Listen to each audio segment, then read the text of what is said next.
ko le ke hufanga te ngai tala ka to fonua malotu ka ya ta mo ke u fa ko to fa ma fola fa to no e hotani aho le yeni ko aho fa ko lo ko ya flight to ngo fulu mata hai no siulai ta wa fe ma wa no ka ko a fa o sien de fitu ma hina ta fononga ia ta fa fita ko ta be ke to ne ta hi ta fononga o me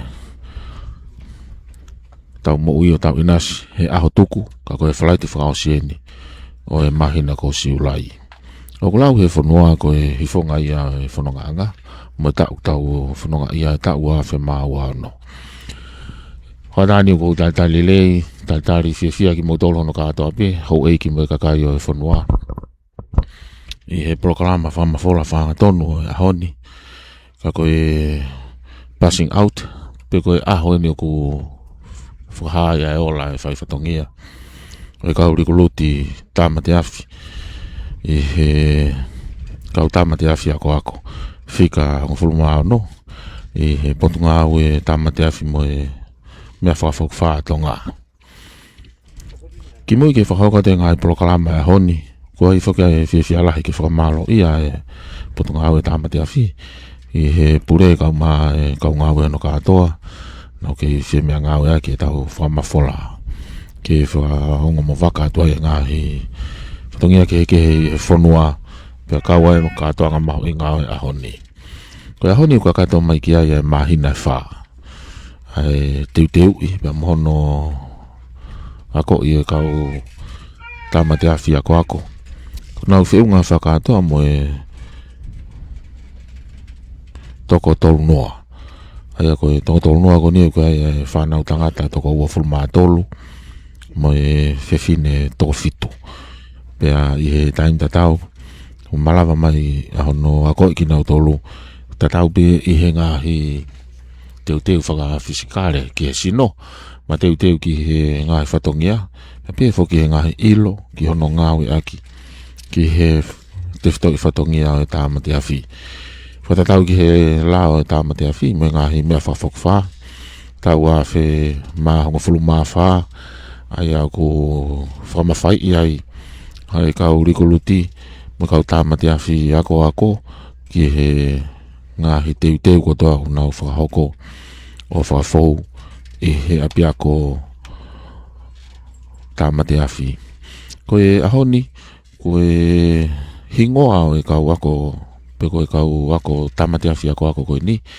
koe lofia i vailahi hei muri koe whoke puri pe unga ki kakai o e whanua koe hingoani koe tahai ni kau pure malolo neonga ko ne tatau mai he whanonga anga koe tahai ni kau tangatana ne kau hono mate aki pa mo hiki mai a e whanonga pe a au ki he tuunga koe ni koe komisiona ai koe fofua i he lakanga whakakomisiona ka kimua i fuki na e whanonga mai he pure pārangi pe a mei Australia pe pāsi mai ki a time for lau a poutere tui haramaka whanonga mai ai i he ngahi taulahi o au mai ki a lofia i lahi hei muri pe a toki hoko mai ki a vriami tui haramaka koe komisiona lolotonga ia kaike koe kau tamate awhi ako ia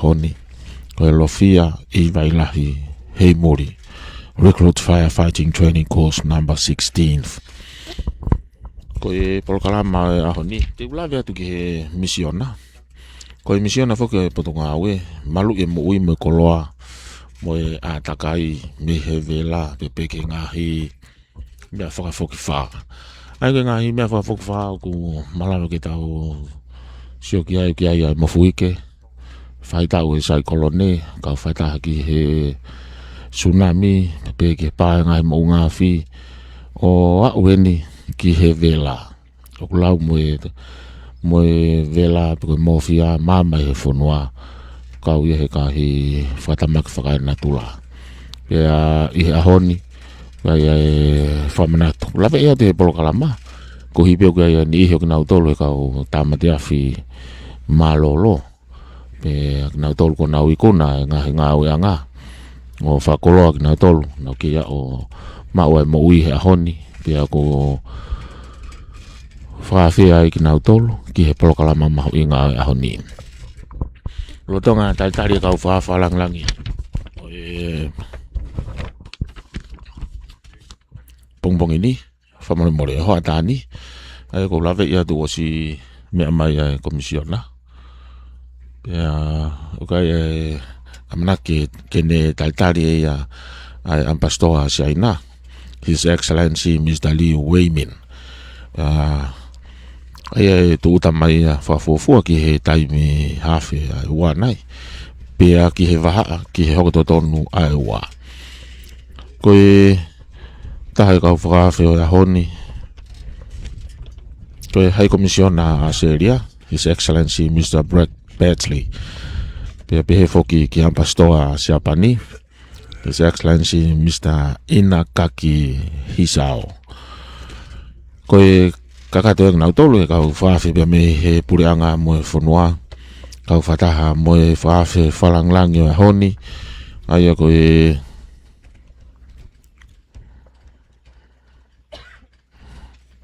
eik pare mia tonga. Ona po ka koe Minister Polisi ia. Ona po Lord Whaafanua. He foki ki he whaafufonga o e whalanglangi o e honi whahokoia mere tonga tauranga. Tataki tautolo aka e lotu. O lotu e whahokoia e whafikaupure saswesiliana tawataina tonga vai ni mori whakawā. Mea hoko mai ki he rea talitari whahokoia komisiona e tāmate a whime ngai mea whakafokwha e Fire Commissioner Vriami whakona kai tui halamaka. Kalawa ko ia e hoko mai ano talitari pa mohono whahoko o e aahi e whahoko ini e pare mia tonga lota whakawhanua ka koe eik minister ia o e potunga au e polisi tāmate awhi me ngahi mea whakawhokwha pe pe foki ki e potunga au e prisone koe na tula mo e whaunga ko ia o e laka o e honi hange pe ko ia hinga hianga mahi ni kono whaari ari pe ngahi o au ako pe whoke ngahi whatongia ko whahoko e whanau lolotonga a e teu ko ini i he mahina e wha ko tau situ a meai ulawe whuka ne na iange ko e whatongia hako ko ini na whahoko ia i aho tolu taha o maasi tau tol taha maasi o tau wafi mauano pe au mai ki aho ni ko kakato mai ki ai ai mahina kakato e wha o e whatongia whaako o e aho kaike lawa rei ai o au ahi pe mo e whatongia laka whakari aria e whanau hoko marewa ki hono outline e polokalama e whahoko ia e he officer in charge piko e tō tāku ne tō ngai e waako mo e whalakalaka i potung mo e whalakalaka e potung awe ko oweni tui pulotu pia kalawa ko ia hoko mai e pia no ui pia mo hono whoaki o e ngahi mea ofa whalanglangi ka wai ngahi certificate pia inasi he ngahi whatongia ki he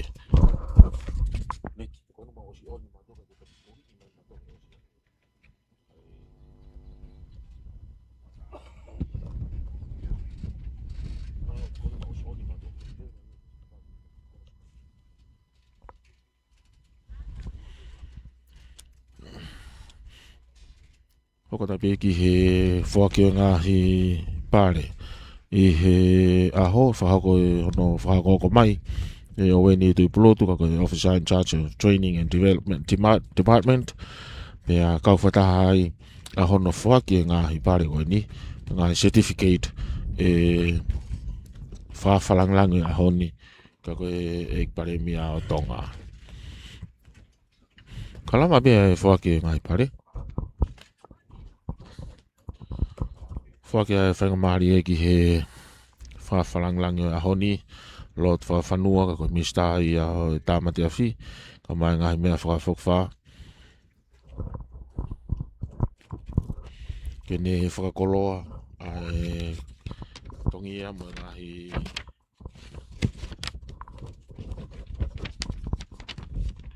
teu ko whai e he whanau. Tamate a fi ako whika hanga whuluma no. Hoko mai e bea ki he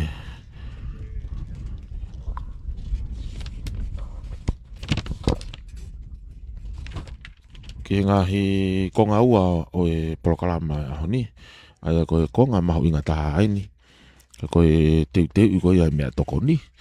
Pea no tonga ko ia no teu i mea toko ni. E whakahoko ai e he whanau ako. Kau tamate a fi ako whika hanga whuluma no.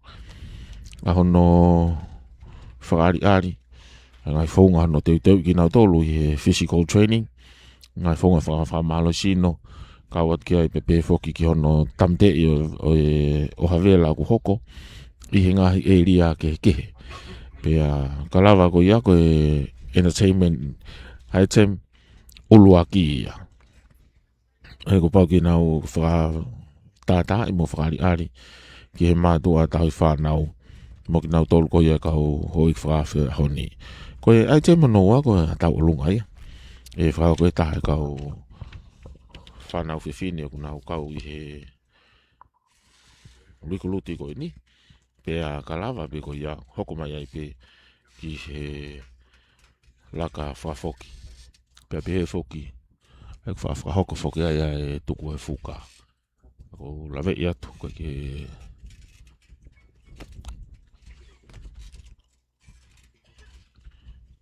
ia hatu ngā fuka. Kaike, kako e koloa ia o e honi.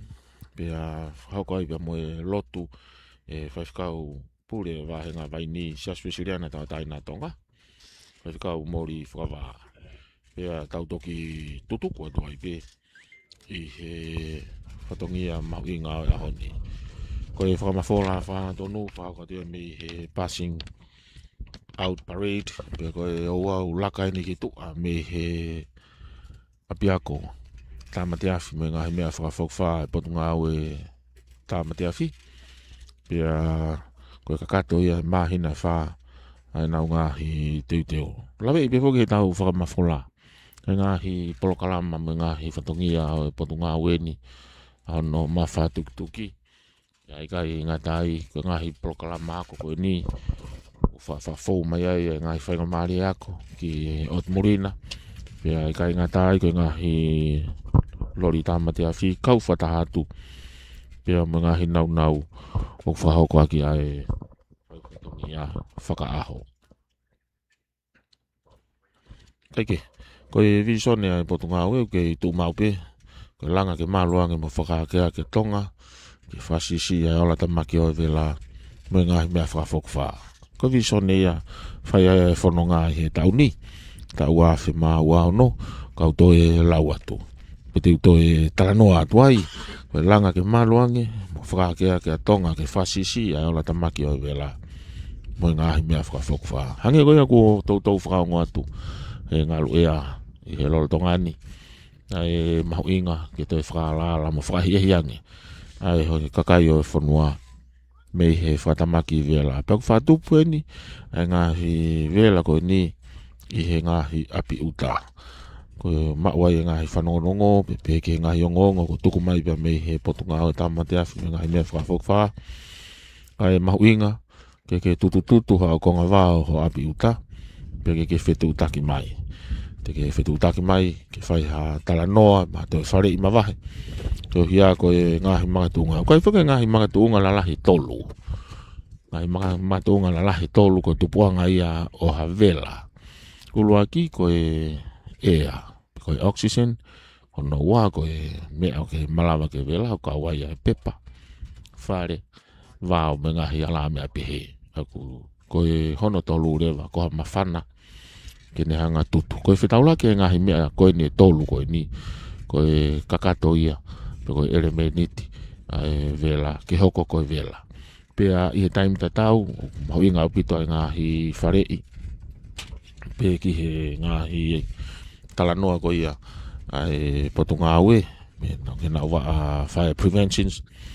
Ke o atu ai ngahi wharei. Ke kakai o e whanua ki mua. pake toki tutu ha o ko ngā wao iho api uta foki.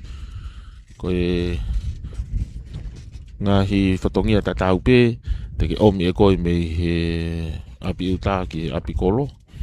Koe tau whanau, koe whake ngai nā tula lelei, koe kai ngā tai. Kei ngahi mga tuunga koe tupuanga e vela, kei tupe, nge peo ku kei fitu pe, kai tupuanga koe ia o e vela. Kai a kuia ia e vainga ke masi, ia whatokanga ke tau potunga ue, lau e masi, koe mea ngā ue ia, kui kai koha mea vainga. Pea ke whamamao ia pea me tau longa i whanau. Koe ngahi nau whakauhila, whapapau i, waku tamate i e hiri ho ngā ue aki. Pea kalawa ko ia, te ke hoko mai ai me ngahi whatongia kehe. Ngahi whatongia kehe pe, i he hiri hono ngā ue aki. Koe kuki, pe ko o whei mea toko ni, whapapau i, oku i kai ke ri aki. Te ke nofo ai ke sioki ai. I he taimi ko toa pe te ke ngā ue aki. Pea pe he foki ki he whakahunamu, kau he whakahunamu i he ngahi tupuanga ia oe wela. Kau whakmo e te elango, hake koe ngahi whatokanga ku hoke whanua e lorotongani, ai mate ko ia uhila, pau ke mātua ki tokanga koe, ko hia koe tutu ho te elango, e whakamama o ia, me he ngahi nau uala malama ke vela. Na ulawe ane nai ki he ngahi elemeni te tolu ku meneanga whakatupu ai vela. Ko e te elango ia te ia pe, ko si tutu ia, pe ia e whai mawhana na ulawe ki ai. Pe ko heat, aia ko si ulo ai te elango. Pe ko mea koe ala malama ke vela, ko whai te elango ia. Pea wosi ai pea moe e ai. Pea ka pati tau te tāna ke at ki ai. Hangahi nau ke ala malawa ke vela. Kau ai ai pui, ko e vala, kau ai moe pepa. Oku ala malawa ke vela ngafua. E tupu ai vela ai. Kaike, koe ngahi whatongia ia. Pea mai ngahi tefto i misiona ia. Ai potungau e tamate afi. Mengahi mea whakawha ko no malu i mo ui koloa pe foki ke kakai o whanua me he vela. Pe ku tāna ki ai mengahi whatu tāma ki whakanatula. Lotongani ko taitale lei he potungau e. Ai Ambassador Siaina, His Excellency Mr. Liu Weimin. Pe hange ko whaonga mai e he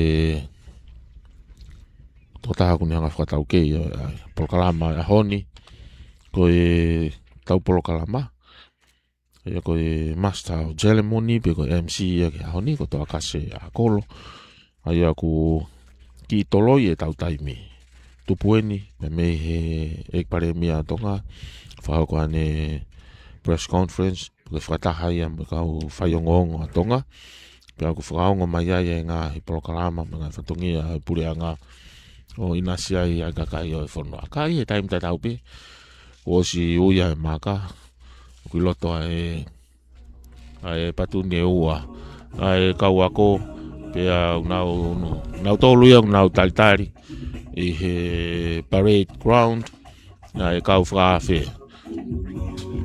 La lelei ai lorotongani, me he tau whamafola whangatonu,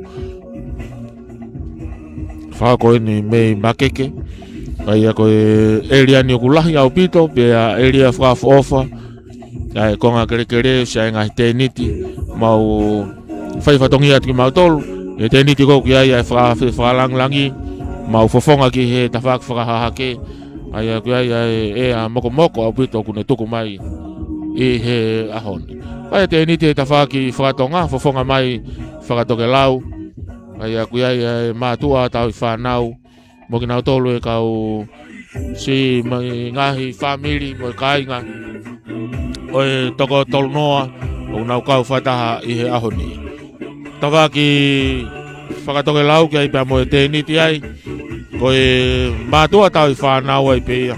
Me pē whoki ki he toenga ngā maheni. Ngai kau ngā mea.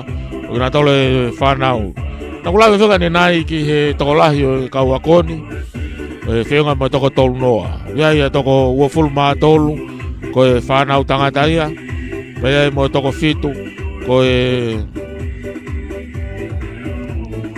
whanau whewhine. Pea ko e kakato mai ki ahoni. Ai mahina e wha ahono teu ki nau tolu. Kai ke. Ko ngahi ngāwe ko ia ku whahako I he ahoni. Whahingoa ai Rikoloti ko ni ki he pure malolo. Pe ko e komisiona malolo ia. Aia ko e fuafua CEO ia. Pe ko e fuafua Fire Commissioner ki he potungao e tamate afi. Mo e ngahi mea whakawhokwha. Aia nane whaifatongia. E tau afe ma wha. Ki tau afe ma hongofulu ma walu. Aia ko ngahi whatongia koe ni ko ulawe ki ai. Ko e hingoa ini. O e kauako. Tamate afi ako. Ko hono hongofulu ma hono. Pea ukheni pea hono whafofonga. Ai kau moia o hono whawhe I ke aho ni.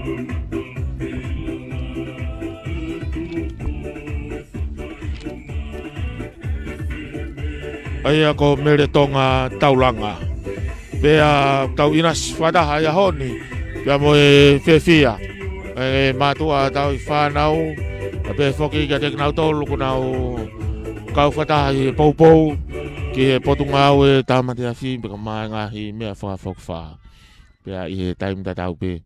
Whatawange pe ku tau kolo ia. I he ngai fua whatongia. Ko e wike ko mariu atu.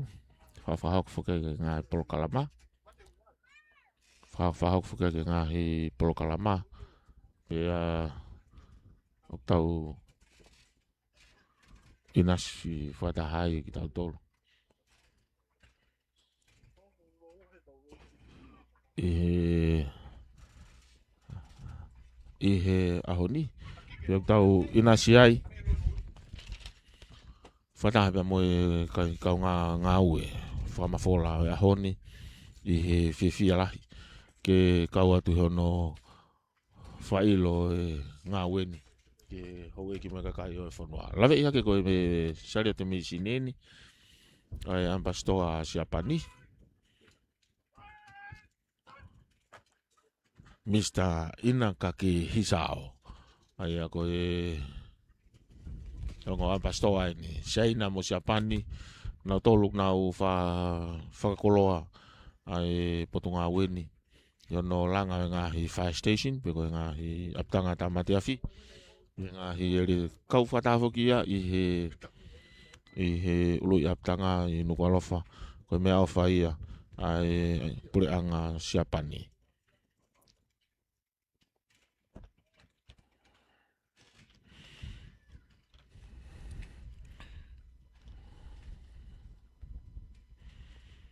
Kaike. Ai before ke kaweinga mo tau mua ngā ue. I he kau ako tamate Afrika honongo fulu mao no. Kau whatahatu I he tui. Before ki he mo ui whaapa. Pea kau whataha I he ngahi tutuni. Tari e ngahi tutuni ko taha pe ko ome. I he ngahi aho. Kaku iai whoki pia moe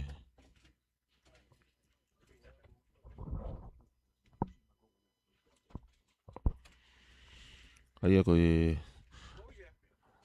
Lawe whuka nenai ki he ngahi whatamaki vela ko tau fou mai ai o tau inasi ai I he whanua. Pea nai hoko ia koe ngahi whatamaki whakai natula. Aia ku tau whaatai tokanga whoki he taim lahi. Kaku kau hono tutu e ngahi konga wau. I he api uta ni ngo koe ngou e pe ia au. Pea aku toki ki mui whoki ai lao ia hange ko ia ko tau whakaonga me potunga au e tamate awhi. Me ngahi mea whakawhokwha. Aku os inasi pe ki tau tolu ia. I ngahi lelei tau mai ngahi whatongia ke utau kau whataha. Ka koe hono lelei whalukfoa ke kakai o whanua o utau kau whataha. I hono malui e koloa kau mai muui pia me he vela. Koe taha whake ngai whatongia ki he vela. Koe natula e vela ia te ape. Oko ange ai kohu ia i he ea. Aia koe kohu pe koe ahu koe au tuange mai i he flame pe koe ulo koe ia e vela. Oku pau ke mua ia. Pea koe ene me niti whatu tāmaki taha ia. Ko ne whahanga o tamatei, pe tamatei ai mo ui ai tangata, ka koe kohu. Ai hono manawa aki, pe toki mui atu ai vela, ai ka koe mua mai ai kohu. Pe koe ngai whare i rerei, kau whataha pe i he api uta, kau whataha mo ngahi api kolo, ngai whare no foanga, i api ngā ue. Kau ke ai hae ria ku whonu kohu, whamore. O kia e whatongia ia ke whakahoko. Ko pau ke aluki lalo. Ke he maulalo taha. Aia te ke malolo. Te ke lava ai ke koe mea lalahi ai. E ua. Ko arifuka ki lalo ki he kere pe koe whariki o whare. Te ke lava koe ke manawa. Ko ea na ulawa ni nai ke mamafange pe ai oxygen. I he ngahi kasa kehe tuange mai pia me he vela. Ai malawa ke nau te holopei o lunga. Kaka ke nau lava whanonga au ki lalo ki e whare ki o whare. Pia ai he taim tatau he kake whemau ke loto hoha. Pe ke kai la mo ke rere takai. O whemau pe ke alu ki lalo ke mau lalo taha. Te ke lava ai he mea lalahi e ua. Mana tui kake kahia api uta ku whonu kohu. O te ke whamau holoto. Alu ki lalo ke mau lalo taha te ke lava i ko manawa. Pe te ke lava ko sio. He ko ia oxyseni ai. Ai ko taha whake ngahi whare. Mo tokoni me potunga au e tāmate awhi. Kau mai ngahi mea whakafok whātonga. Oku iai ai ngahi talanoa merie me ngai tānoa rerei ai. Ko e vela. Oku mua mau pe ko huia. Ki he loki hoko mai, tau pe ka pau ku hoko ai vela i he peito, mua mai ai ko huia, pe na kulave ki ai oku te ai olunga he ku maa ai i he oxygen. Te ai olunga i he whare, pe lava ki ne mafola atu ki ngai loki hoko mai, pe loto whare, pe ikai ngatai oku ka pau ki ai hakakai loto. E more na umo ui, he nau rere takai holo manawa ki ai kohu. Pea katoe hu mai pea mo e ulo ki ngai loki ko ia. Koe vave taha ia. E nau manawa aki. Ai e aku vela. Pea toki ki mo ia to ai pe. Ai ulo ia. Me vela tutu ai sino hufanga he ngai whakatapu. Kako taha whake ngai tokoni mau inga. Wha mau pe tau potunga au e tamate a whi. Kau mai. Ai mea whakafok wha. Ke kawatu i loki ai kakai o whanua. Koe tupuanga vela, na kulawe kia nena yangi, koe ngahi ereme ni te tolu pe. Koe ne nau whitau laki pe, koe hoko ia, ai malawa ke hoko ai vela. Pate tau whakaukau ke tau stou, koe sitou, o si ai pe LPG gas, pia kau whatahat ki ai, pia moe mawhana, koe pe ai ea ki ai, pea ulo ia. Ai ko tau whangau whoka ai heat, ai ko ne asi pe ai LPG gas, pe koe kasaku ki he ea, he kai ulo ia, ka uarewa ko ia iha mawhana. Pea kapate tau whakatapa ki ai, ai whanki masi kasa, ko ne automatic ia e ne ulo. Ko tongkono whakamoni ia, ko e ngahi area ko na,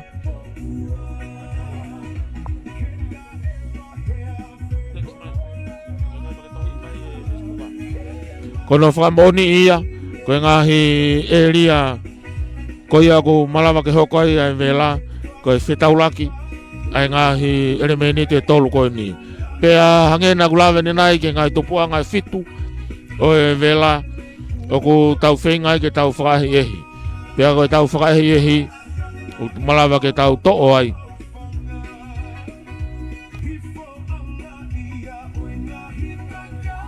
Malawa ke tau whakahi ehi ia vela ne hoko. Ai pea ke tupu ai vela, me ngahi mea ngau e whaka uhila. Pea te tawala malawa sio ki ai, i he ere meni te tolu, na ulawe ki ai koe nau whetaulaki pe, koe ne hoko ia e vela. Ka pawe so ti hawaea, hoko ni he ngahi apina fuanga la, tup hifu ai vela me he au fi, tau mai a whoke lava he tau whakaukau. O whai ha tafu haka ia, pe ko ha whei umu i he au fi whare. Ko pau pe ke tau whakaukau, ngahi eria ku tupu mea ia vela, ke ngahi mga tōnga e whetu nā ku lawe ke ai. Pea koe ngahi waia uhila, malawa ke whekolosaki olo i olunga i he au fi oi whare. O kule rei au pito ke tau sivi, whakatau nima, ke whakatau hongo fulu, ai nau whakahuila i apina. Whapapau i kone osipe ho ngā ue aki, ai pelenta, pe koe stogu, uhila ka uma, ai tau te fiton ke whanki whakafonu o e telefoni. Whanki waia whakafonu e telefoni, koe malawa pe ho ngā ue aki, pa ke whamore o to'o me he palaki, whapapau i po si tāmate. Koe ngahi whahi o tau whetokone aki, pia whepopou aki ai, ai kakai o whanua, pe foki ke potunga o tāmate awhi, pe moe ngahi mea whakafok whaa.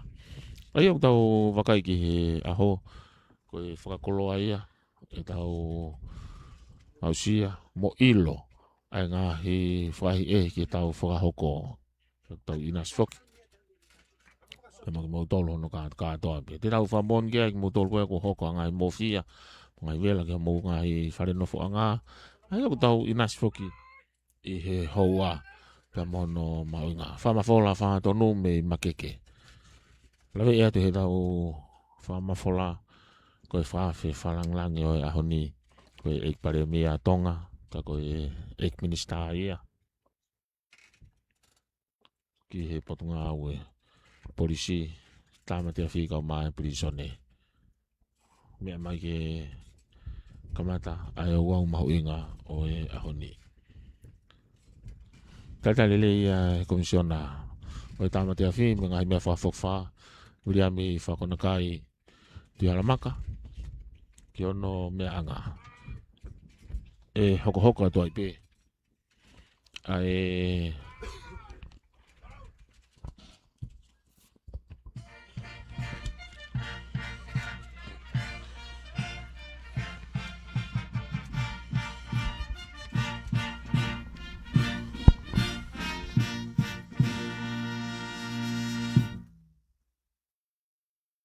honi tata lelei whawhalangani ki hono meanga.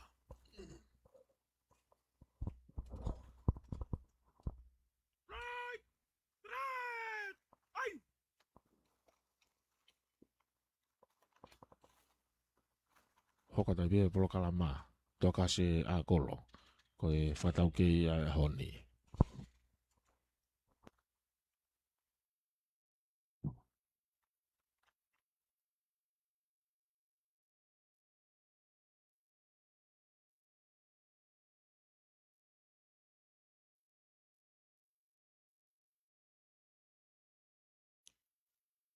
Whangatapu ke o toa mawhi.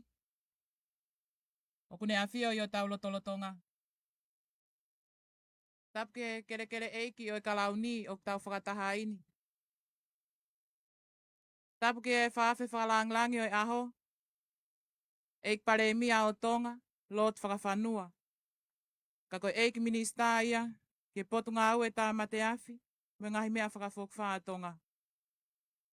O kore whakamore atuai, kai atange mua e pangai, o e api ko makeke, ke u whakahoko atu aho ku whatongia.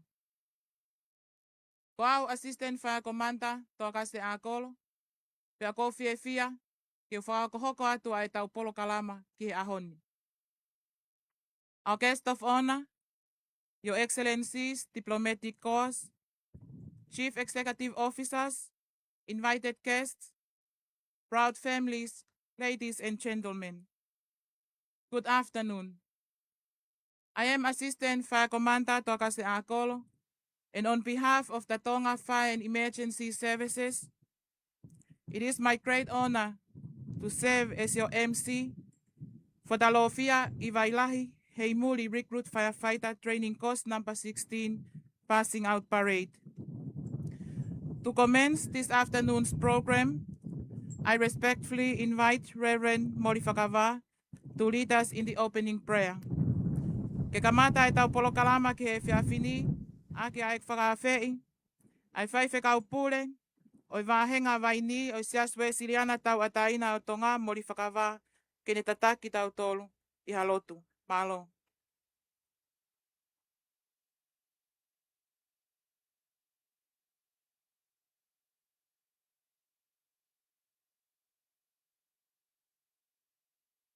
Remove! Hector! Remove! Address!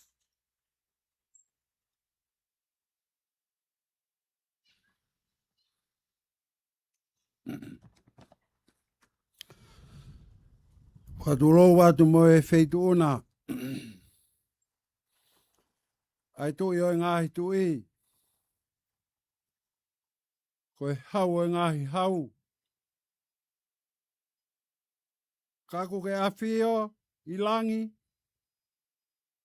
O kuke toi awhio i mamani. O kuke awhio i e mea kotoa pē. O tatau he ane awhi. Moe ahoni. Pea iau ki he kahau. Moe pāanga ngalu. O tua koe o ku lau monua ia tonga. Tonga whanua monuia. He nā e tari e he ura ki whaa. Hono whakatū tā o tua mō i tonga. Pene whai kovi nā nite. Nā ne momoi. Nā e toka hono whinangalo ne tari. Ke hoko a tonga. Koe whawhare oe o tua.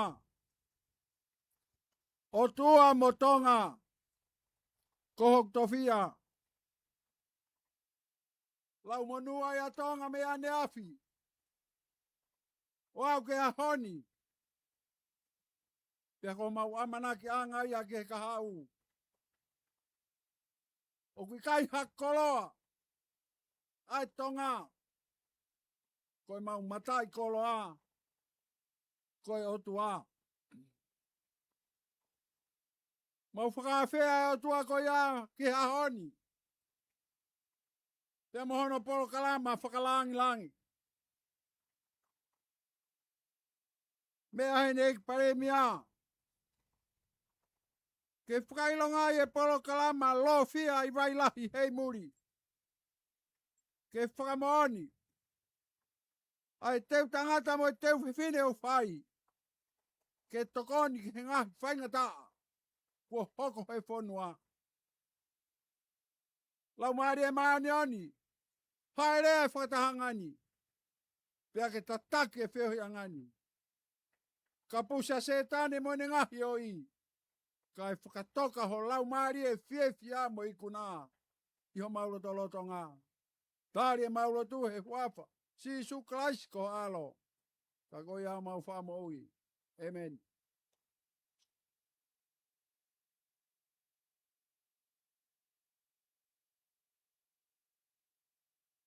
Right! Will replace Hector! Replace address! Attention!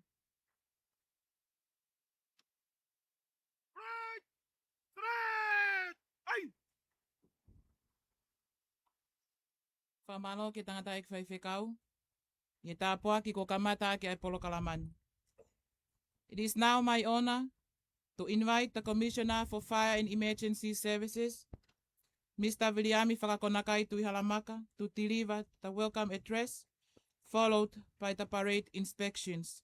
O ko whawhea e komisiona pule, ke pot ngā awe tāma te awhi mga himea whawhok whātonga, Viliami Whakakonakai Tuihalamaka, ke ni whakahoko atu ai lea taritari, pia hoko atu ai pe ke tau Polokalama a ahi. Malo. Tapu mo e o tua mawhimafi o nea whio i o tau lotolotonga. Tapu ki e tamatui, king tupo ono. Kai umaa e tahine kuini, na nasu pau. Tapu mo e tamapirinis kalauni, tupo to. Kai umaa e princess kalauni, mo e hou eike e whonua. Tapu ki e eik pare mia, Lord Whakawhanua. Ko eik minista ki e potungau e tāma te awhi, mo e mea whawhuk wha atonga, ka koe whawhi whalangi, ia e Polokalama, tānak tūnga e ahon. Tapu ki e tātai ki whaiwhikau, moha whaiwhikau. Tapu ki e whawhawhonga, o e pataloni, ki he tau wako, riguluti tāma te awhi ako ako, lofia i wailahi hei muri, whikataha o no. Tapu mo e kau whakafofonga ngāhi pureanga muri, tau kau whakataha he ahon. Tapu ki he kau pure ngā ue, e ngāhi pot ngā ue e pureanga, mo e ngāhi kau taha, tau taha. Tapu mo e kau tokoni komisiona, ai pot ngā ue tāma te awhi, mo e toinga e kau ofisa. Pea kou whakatapu mawahe heni, ke ngāhi mātua, mo ngāhi whamiri, o tau kau whakataha i e Polokalama o e whiawhini. Kaya tā pea mo e motuani ke u whakakato atu, hok whatongia, o e rea taitari. Ka whawhitai ko toa pegi e toa mafi, i ne tak whanonga, tau tu utai ki aho, whakaosi, o e whitu i mahina.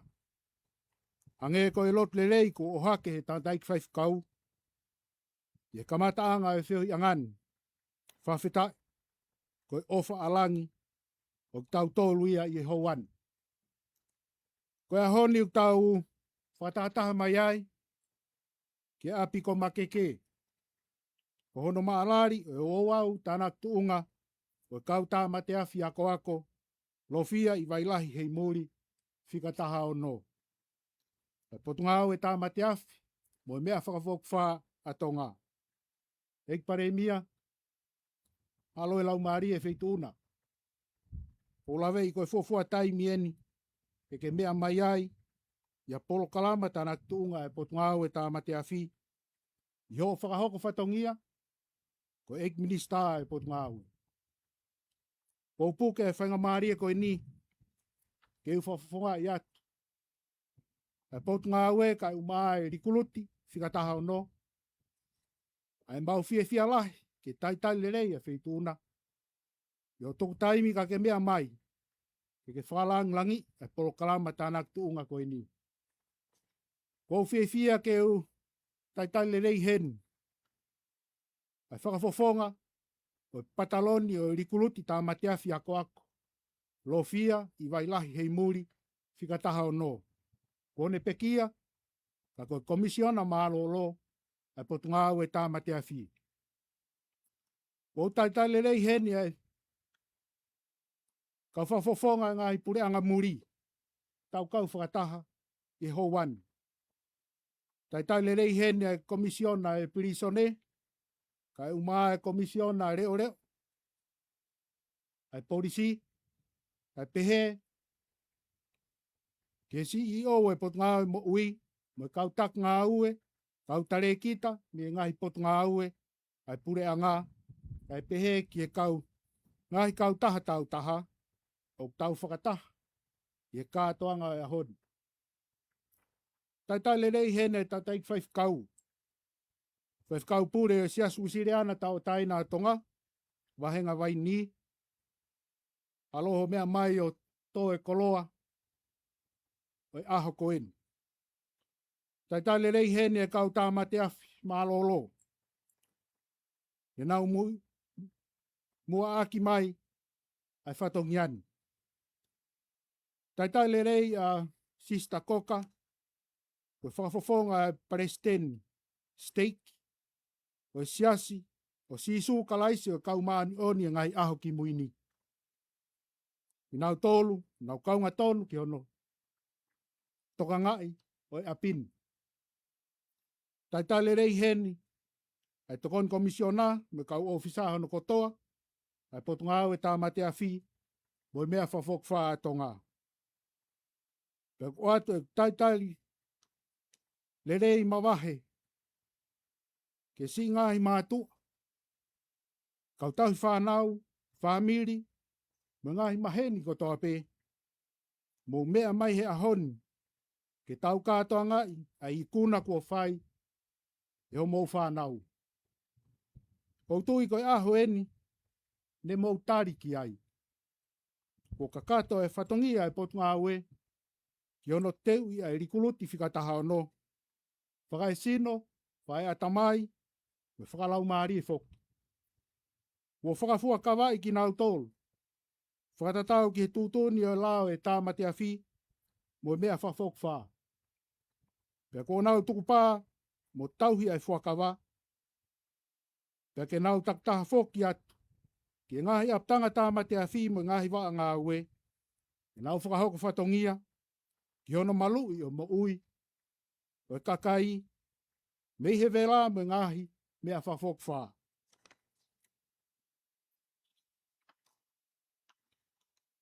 We give respect to Almighty God who dwells among us.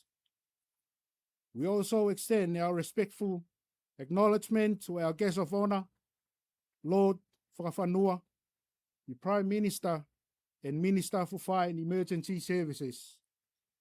In addition, we recognize the presence of our distinguished international representative, His Excellency Mr. Liu Weimin, the Ambassador of the People's Republic of China, the representative from the Australian High Commission, as well as the representative from the Embassy of Japan.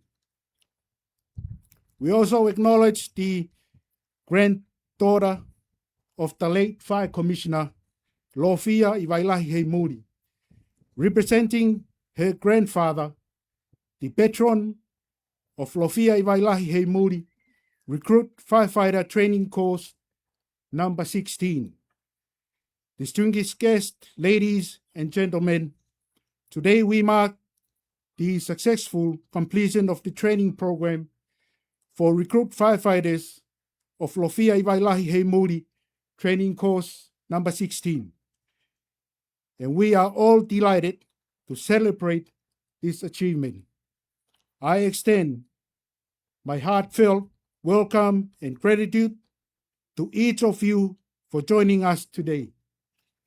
Your presence is deeply appreciated, and we thank you for setting aside your commitments to witness the accomplishment of the 30 recruits, male and female, who have diligently undertaken 4 months of intensive training. Despite the absence of adequate facilities, the recruits persevered and their preparation was carried out entirely within this compound. We also express our sincere appreciation to the Church of Jesus Christ of Latter-day Saints for their generosity in allowing the recruits to reside here throughout the training period without charge. The act of kindness has brought great joy to the ministry, reflecting the spirit of partnership and community. It is my pleasure to warmly welcome you all to today's program. Pe area, mo loto fia, mo maafana ke taitele rea e feituna, eik falang lang, mo ki motol ko toa pe, tawangi ki o toa mafi, ke hifoaki ene keresi, o whakapulupulu aki, ai kātoanga o e ahoni, levereva e whahoha.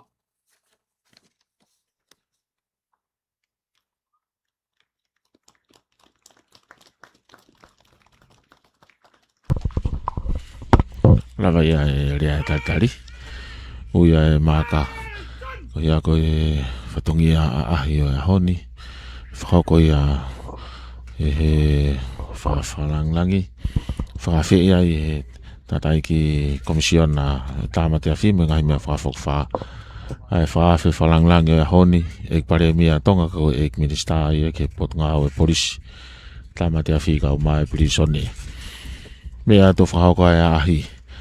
Po whawhi awat kia ia e komisiona tāmate a whi. Uian whuk mo e kauiwhiko ia e potunga o e polisi. Ki hono whahoko ai au au a ahi. A honi. Whakawho whakapito e a honi. Angiangi e matangi ia me he tonga hahake. Pihange ko ia ko mo tonga mea ia e ria whahoko mea ia e whakamafolani. Kau ia he ngahi tuariku o ko mā o lunga au pito. Pea ko moko lele ia pito hano ea e ne lave mai. Ulo lele pea ma whafonga au ela a. Lave lele ia ahi he patoni uluaki. Pe fuki he whamare mone section ni uluaki. Section ni hono wa. Kau whatahai ai proklama e honi. Ko ia wau whamafola whangatonu me makeke.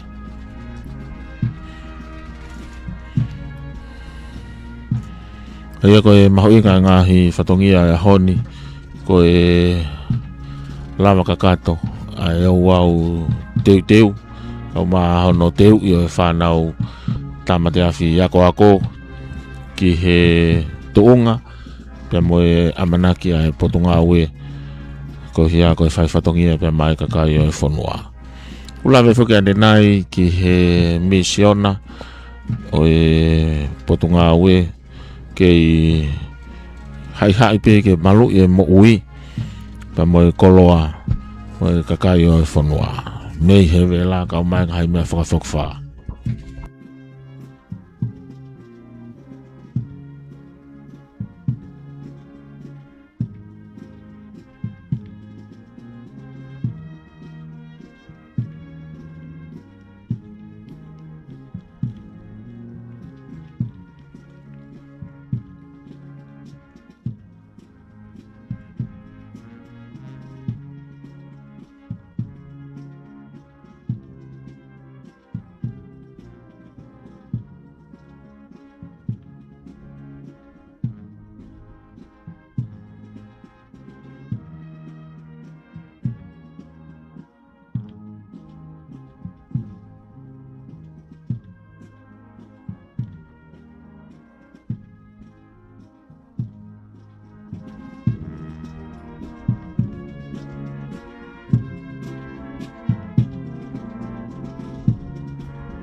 E ko e lau kakato ia ua ahi o e ahoni.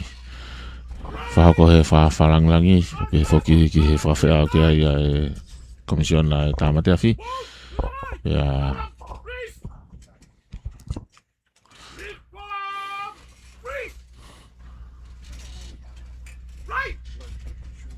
i he lotongani. Kau whatahatu i he ongo seksoni.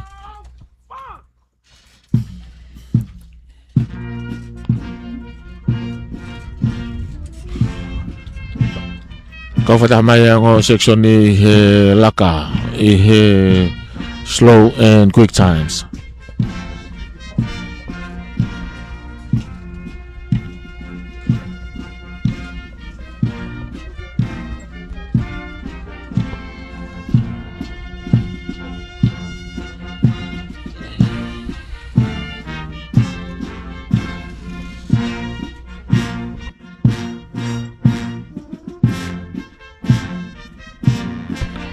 Whakawhawhito ai teu e whanau ako hange koe teunga o e potunga ue ko te lanu mei uri lanu navy blue pe foki ki he kote pe moe talau sisi loa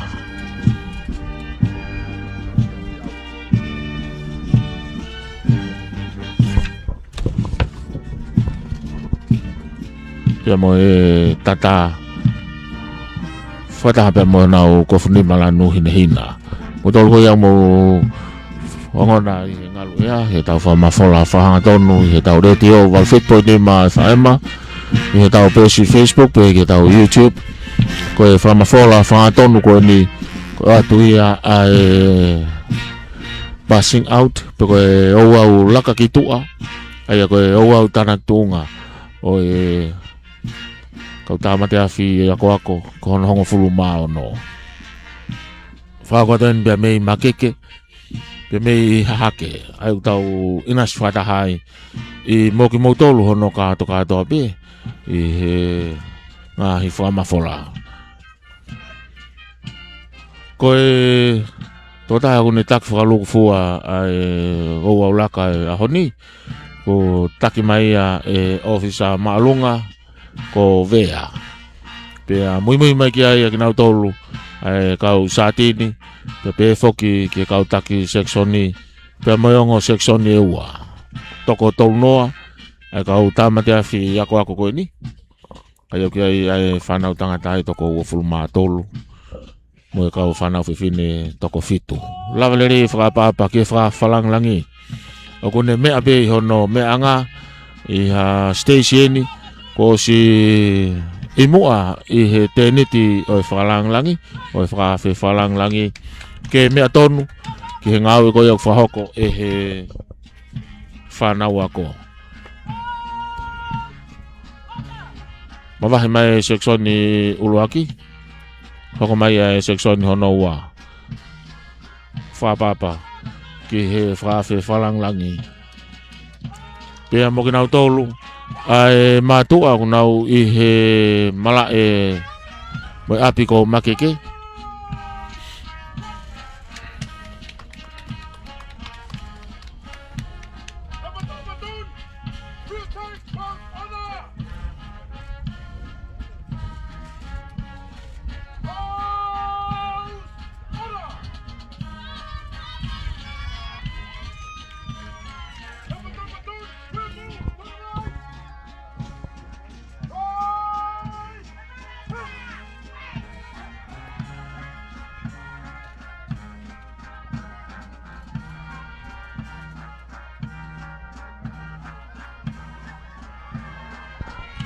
ai o ai whakafoki ko e hoa ulaka o e whakariari o honi ko taha ia ngā he whatongia o e potunga au e ke teu ko e re ope taha o kurea I he potunga au e tatau I he mala e o e whakaf mo ui e ngā he whatamaki whakaena tula kau whataha tupe mo e ngā he whatongia ko ia tau te whito ki he vela ai ko re ope taha kune whakahoko pia toki angi mui ki ai toi ngai kau ngai aku whakafofonga I ngā hi section command ai kau taki ngā ue pia foki ngā hi sifi ngā ue ai potu ngā ue pia kai ngā tai malawa ke wheriri wake ai taimi I he nau taimi laka I he laka I he slow times pia foki ki he quick times pia tau wakai ki ai ko ngā hi whatongia tupua na whanonga mai mo e potunga ue talo mei tuai ai mahuinga ke a ko ia e tangsi mo e tahine tamate afi ke lava o mui I he whotunga mo whonga o e laka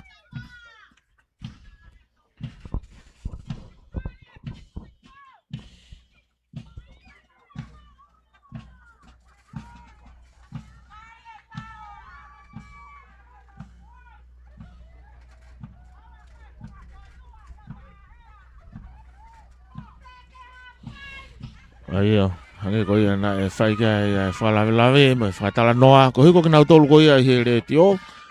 O ko ono mai ai ai niriu ai taimi. Ai ko whafoki mai e taha ko ne taki mo angi. Ai o au laka. Ke ne whakahoko. Ai niriu ai ngahi taimi.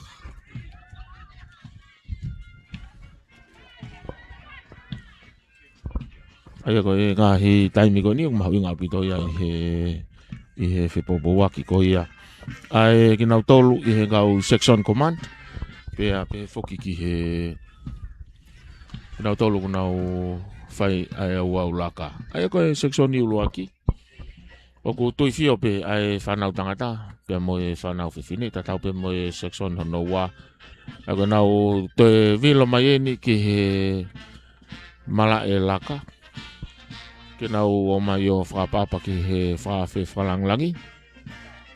Pea inasi whatahai pea mo nau tolu ai kau whawhi. Mea heni mo e whawhi ai ambastoa si aina, ambastoa si apani, pe ki he talawhikaula i Australia. Pea mo e whawhifonga e pataloni. Ai ko tokotahai aku whahingoa ki ai ngāu e pea mo e tau ako koe ni. Ai aku tau kau whataha i he maalari mo e whiawhia o e aho ni. Lawelere mo e whakapapa. Ai whanau ako pepe whoka te kinau tolu.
Ai whoka mai ai pe ai ngahi section ki loto malai.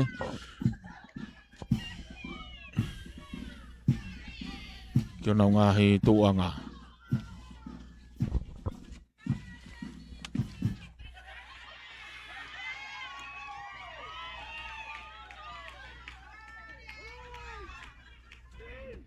Ai ko lava e laka takai ko ni. Tenau whahaka e whakapapa.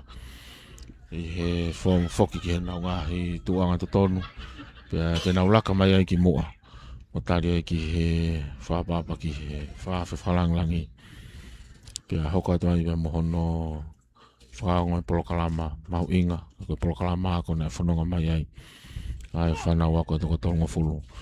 Iai e toko ua fulu maa tolu tangata. Pea whoki e toko fitu whiwhine.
I will now invite the officer in charge of the Training and Development Department, Fire Commander Owen Tuipulotu, to present the program outline for the Lofia Ivailahi Heimuli Recruit Firefighter Training Course number 16.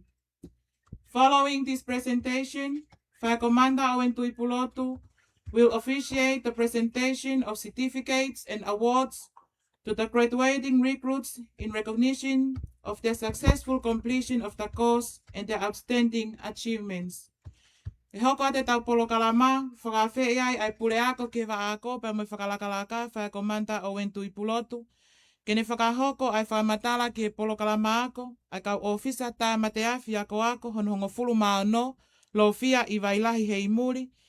Pea kahiri ia, tene hoko atai pe ki hono ui, pe ko hono whakaongo atu, o ngahi tohi whakamooni mo ngahi pare, ki kau ako tā mateafi kua nau ikuna, pe nau lawa ilelei o whakakato ai polokalama akoni. Malo.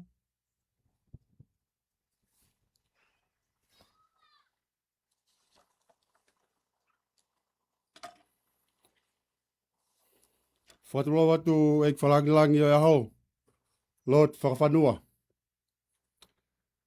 Tupe mua ke huwhanga atu he tala whakatapu kakato ko osi hono au whaki.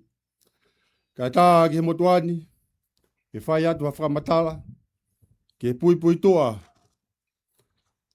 O e polo kalama, ako ai recruiti hono tahano, Lofia Ivailahi Heimuli, he mahi nai wha māloko eni. The Honourable Prime Minister, Lord Whakawhanua, distinguished guests, ladies and gentlemen, I honour to stand before you all today as an officer in charge for the Training and Development Department. I'm honoured to provide a brief overview of the Lofia Ivailahi Heimuli Recruit number 16. We're gathering here today for this passing out parade to formally recognize the completion of the cohort's 4 months training the Lofia Ivailahi, the late Lofia Ivailahi Heimuli Recruit number 16. Our recruit theme for 2026 is faith, discipline, and command excellence. Whakawae I he tui mo talamo fuakakato, mo whakaango ki ngahi tūtō ni kai ausia ai leritaha. These cohorts mark a significant achievement for the Tonga Fire Emergency Services.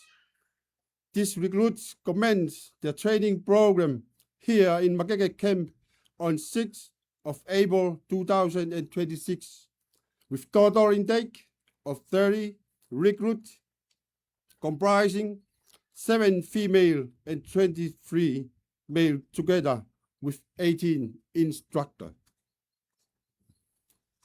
During this 4 months training, the recruit number 16 successfully complete instruction in the following subject. Number 1, fire and water behavior, understanding the behavior of the fire and the effect of water in the fire suppression. 2, core firefighting skills, training in the essential firefighting equipment, techniques, and procedure used during the incident. 3, 10 basics firefighting skills, practical training in the correct use of firefighting equipment and operation procedure. 4, introduction to ladder, familiarization with the different type of ladders, the name and the safety use in firefighting operation. 5, ropes and knot, instruction in the safe use of rope and the various knots used in firefighting and rescue operations. 6, standard hose and ladder drill, training in standard hose and ladder operations, teamwork, and the safe and effective execution of firefighting duty. 7, fire pump, introduction to the different type of fire pump used on fire appliances and their operations. 8, wildfire suppression, techniques and strategies for controlling and extinguishing large vegetation and bushfire. 9. Briefing apparatus, training in the safe use of the operation of self-contained briefing apparatus for working in hazardous and smoke-filled environment. 10. Road crash and rescue, techniques for rescuing and providing emergency assistance to victims involved in motor vehicle accident. 11. Structural firefighting, method and procedure for safety compartment fire involved residential and commercial building. 12. Tonga Fire Emergency Services Act, study of the legislation governing the power, responsibilities, and function of Tonga Fire Emergency Services. 18. Radio communication, instruction in the correct use of two-way radios and effective communication during emergency operations. 14. First aid, training in providing basic emergency care. Today we are here to witness and to celebrate your resilience, determination, hard working, and achievement. It also marks the beginning of the important phase as part of the recruitment journey. This recruit now embark on the 8-month job training assignment at the various fire departments for job training before their confirmation as full firefighters. And to ensure that you're fully equipped to save people's lives and protect their properties. Recruit number 16. You officially joined the Tonga Fire Emergency Services family. Thank you all for taking your time to join us, and it's a reflection of the collective spirit of the cooperations and friendships that bind us all in the pursuit of safety. To all of the parents and relatives, friends, supporters of the recruit number 16, thank you for all your prayers.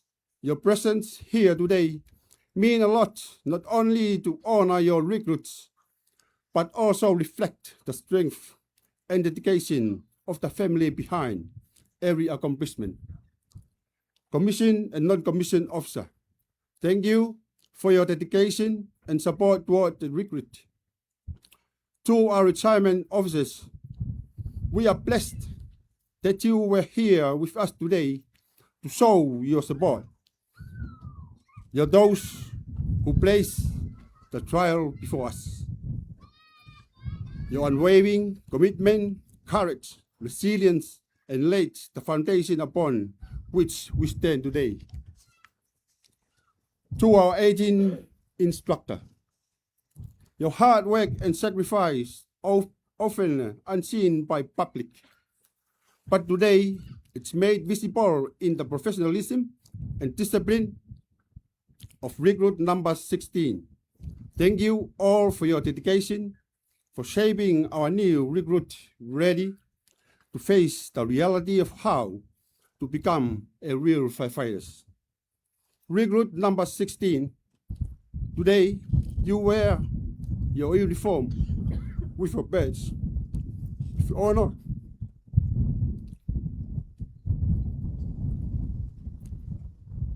Wear it with pride, serve with humility, and lead by example. You are complete various training that has physically, mentally, and professionally.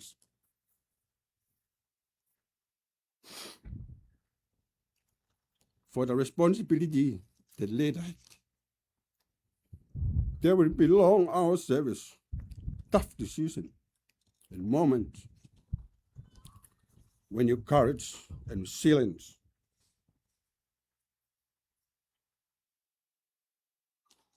will be tested.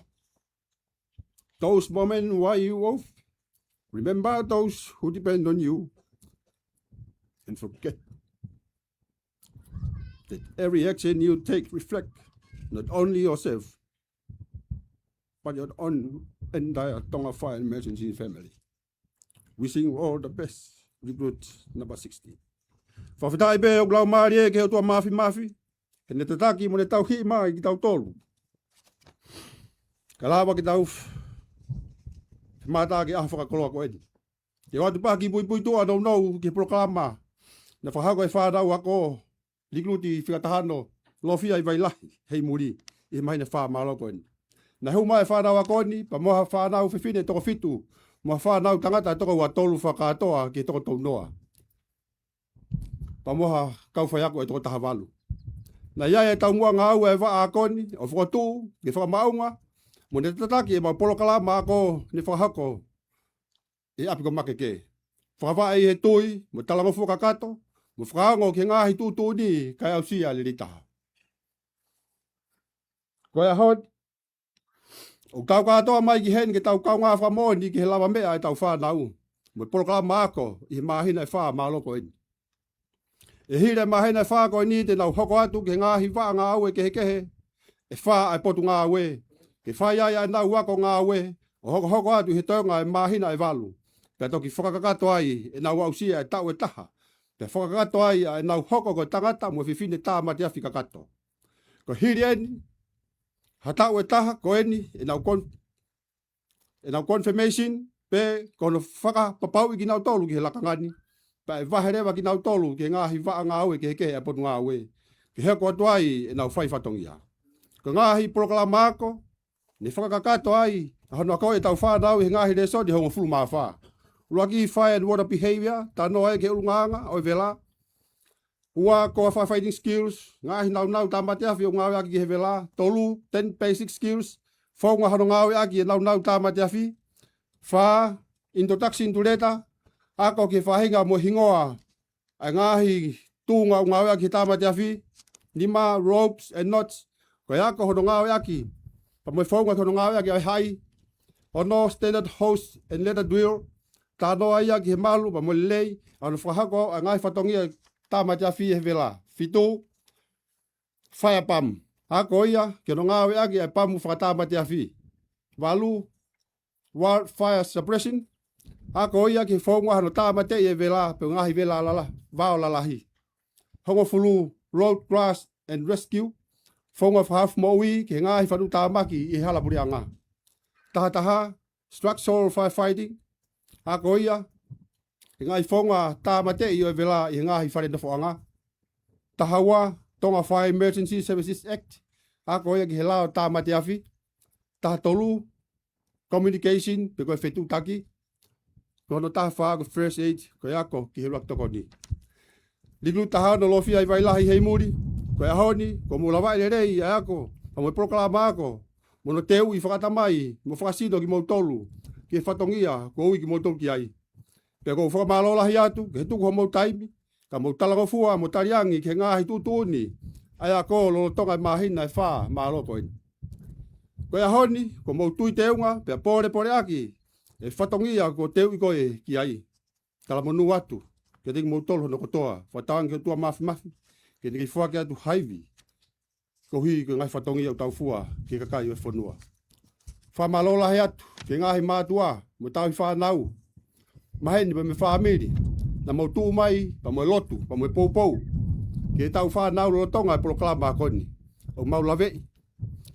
Nei kai whaingofua, ke tukuange mai ho mau whalala ke teki mau tolu. Ke whai a hano tukuanga kina ho mau whanau. Ka nei kai pe te mau whalala ke mau iwi whakaitangata. He oku ia atu nai ho mau ngahi matawai. Ko i kuna anga o e ahoni, ko i kipe. Whamalola heat ke ku kau whai ako, ke ngahi toko ni kotoa pe. Ne whai, o tau i kuna ai, ai whai tau whakakoin. Ne kai whaingofua, he nā mou kalu se whai, ka whai lau i ha mou taimi, ka mou ui. Ko hui ko sio whaki ki he whanau ko eni. Ka te ki nai momoko, mo a pongpongi, ka au sia e tau mua, na tau i heni ai. Whatawange, ke tua mafi, ke te kei whai tāpu ki naki mou tolu. Whatulo watu e pare mia, Lord whawhanua. Ka ke ngarerei mua, ka ke mea mai, ke whaki ange, ai ngahi certificate, ka au maa ngahi pare. Ki he whanau wako, rigluti, hono tahano, lofi ai waila hei muri. Ta hoko tai pe, ke hono ui, Ngā hei certificate whakatāmate awhi. Ko lawa ile rei e kauaka ko ni e toko tau noa ai ako whakatāmate awhi. Pea ku whaka te tolu e ngā certificate ko ni. Te ui atu pē pa mei he hoko hoko. O e whika whakatāmate awhi. Ko whakawhika ki ai e tau whānau. Ulu aki, recruit, firefighter, ua ni mawalu, remoto, nonato, kātoanga, whase, pa mei nuku nuku, tonga tapu.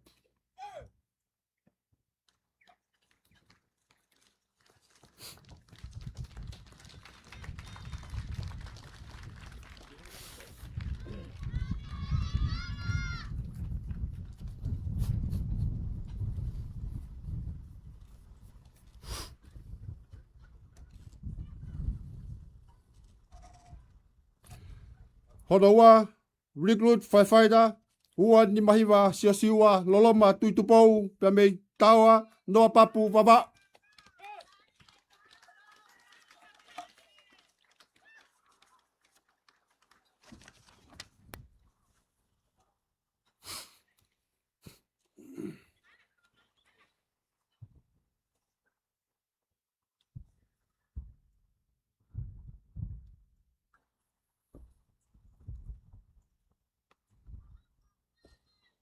Ko hano tolu, recruit, firefighter, ua nonoa, malama, halatanu, akau, pa mei hunga, wawau, pa moa wha, tonga tapu.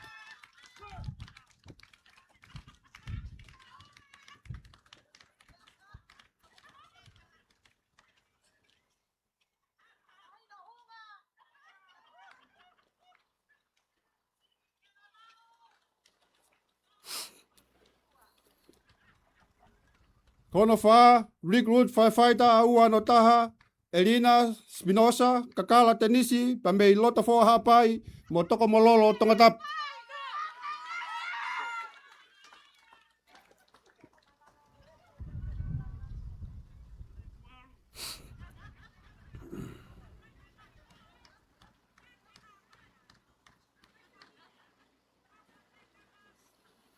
Ko ni ma, recruit, firefighter, ua noua, Christian Eriku, pa mei taua, mo toula waba.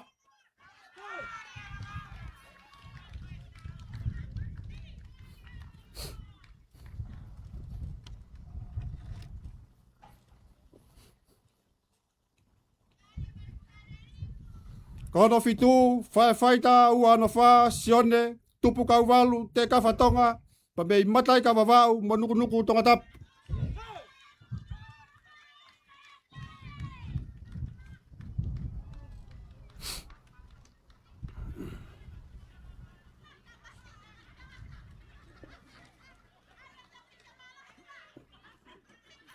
Koe walu, recruit, firefighter, ua no lima, sione ni whai e te aki, pa mei pangai motu wawau, mohou ma tonga tapu.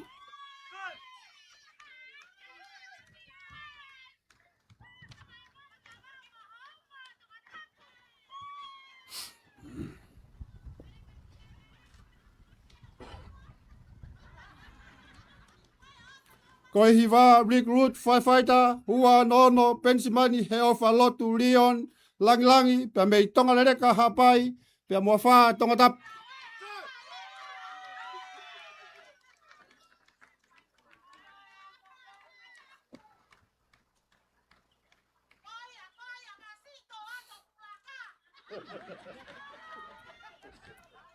Tonga fulu, recruit, firefighter, ua no fitu, iloa he lotu wake, pa mei nomuka hapai, mo lapaha tonga tapu.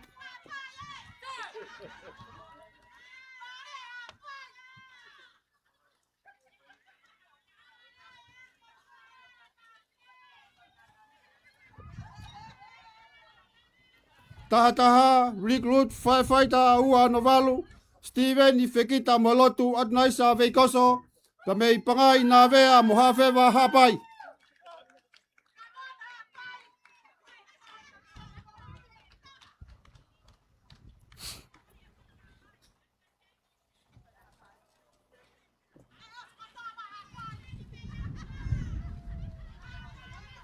Tahawa, recruit, firefighter, ua no hiwa, aisea la tu, matai walu tuitupou, ka mei koulo hapai, mo tofoa tonga tapu.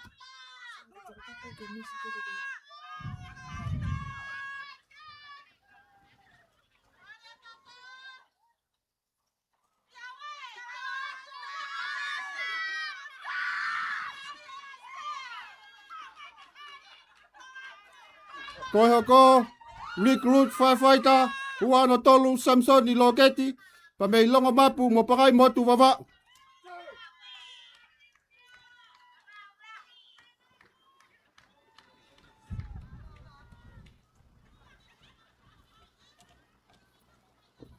Koe hoko, recruit firefighter, ua fitunoa, sione ofa, siai lavaka, pa mei te kiu mohofo a tongatap.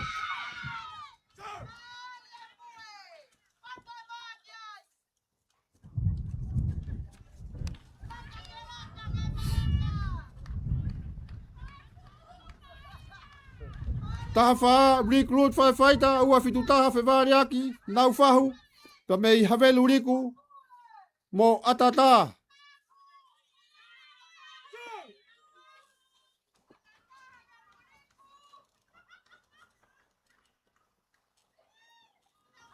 Tani ma, recruit firefighter, ua fitu ua Joseph, Taylor pare, pa mei pangai hapai, mo tāne a wawa.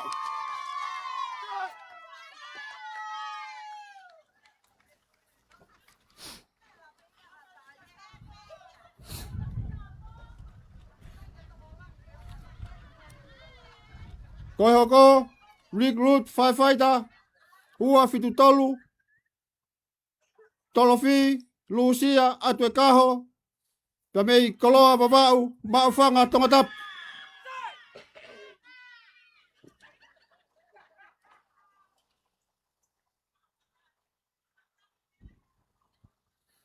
Koe hoko, recruit firefighter, ua fitu wha, Monika ofa ki waha noa loto a hea, pa mei futu e ua mo nukureka tongatap.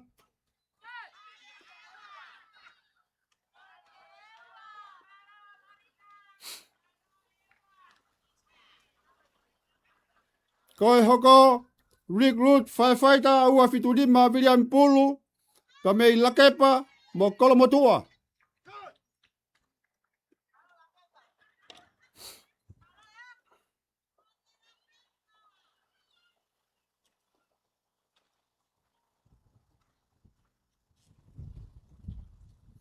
Koe hoko, recruit firefighter, ua fitu ano, mere finau taufa, pa mei hakame mo nuku.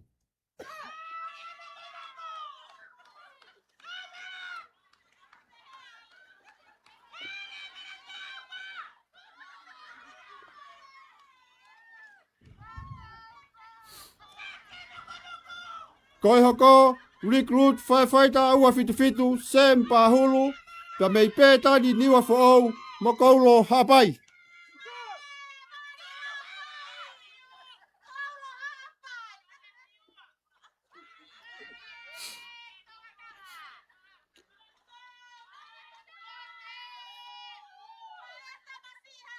Koe hoko,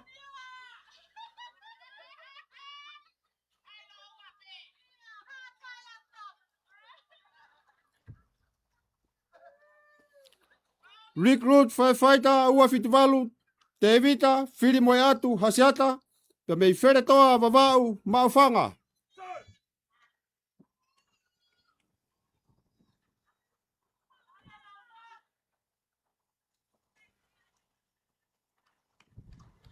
Koe hoko, recruit firefighter, ua fitu hiva, se misi akawola, pa mei lotofoa hapai, mo sopo taufa.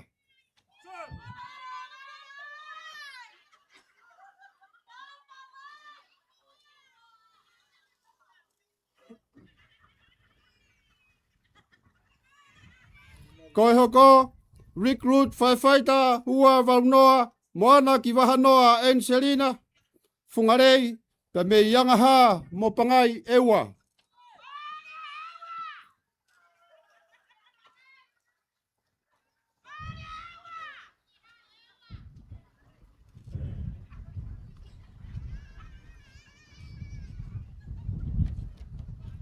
Koe hoko, recruit firefighter, ua valutaha fatani tawake o nā moala taia moni, pa mei fotua hapai mohasini.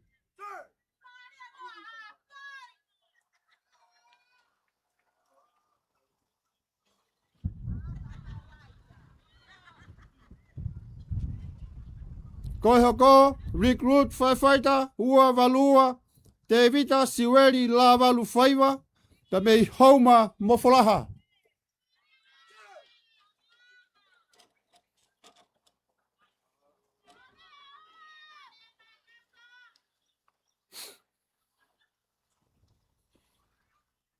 Ko hoko, recruit firefighter, ua valutolu, sela, selina mahe, ta mei tarihau vavau mamalapo.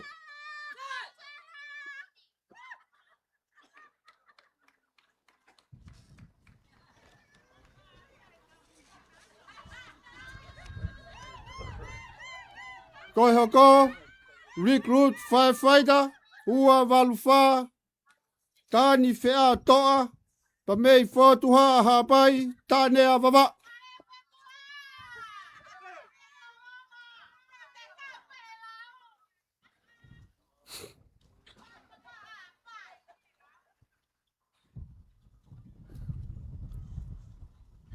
Ko hoko, recruit firefighter, ua valunima, sione manti sa toa, pa mei hoi tongatap.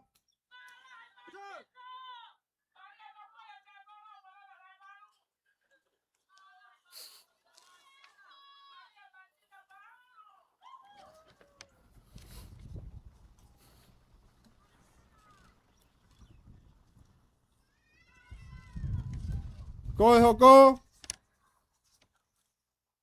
recruit firefighter, ua valuono, aptoni to ia, pa mei noa papu vavau ho makerikao.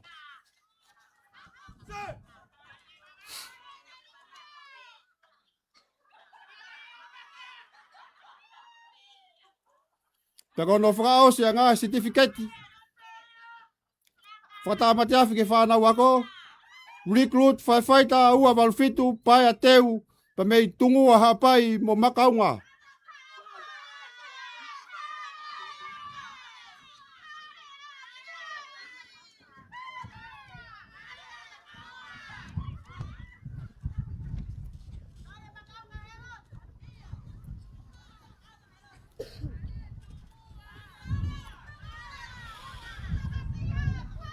Kataki, ka tau hoko taipe, ke whake tau ngahi pare, whakaako.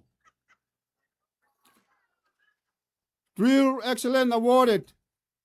Present to the recruit who achieved the highest standard in food drill, assessment, demonstrating excellent precision, confidence, coordination, teamwork, and command of movement. Pekoi pare, o whaki ka tō taha laka le rei taha, pekoi pare koi ni, o whaki peia, e me mipa, o nau whakango tā maki, i wā tā matafi ka mai wā ako, na e loto e ngō takata koi ni, ke ne whai anu whake pare koi ni, e Feliciano lutui hamala, ka mā whalakiko ngalungalu tā tola. Koi tolu, recruit firefighter ua no taha tenisi. Koi ua, recruit firefighter ua ni mavalu whase. Pa koi tō taha ku nei kuna, a laka le rei taha, o awe ia, ki longa mapu, mo pakai motu wawau, ki a recruit firefighter ua no tolu loketi.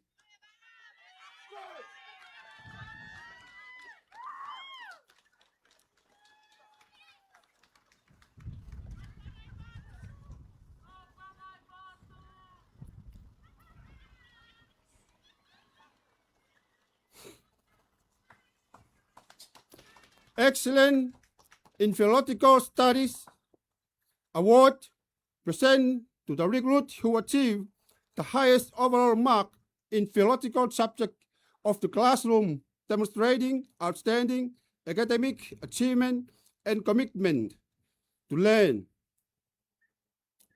Aia ne te whakataha i pe a practical law pa mo theory ki loki aku i hare sot kod. Pea toko taha, o kune i kuna. Whaluk fua ngahi de sonini.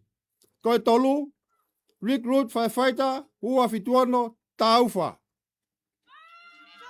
Koiwa recruit firefighters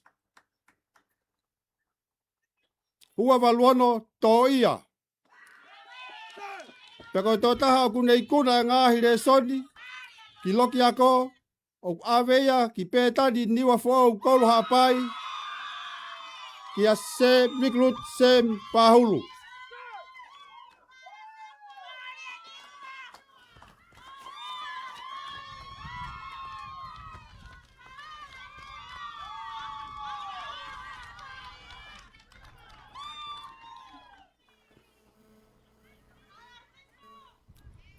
Awarded for excellence in physical fitness.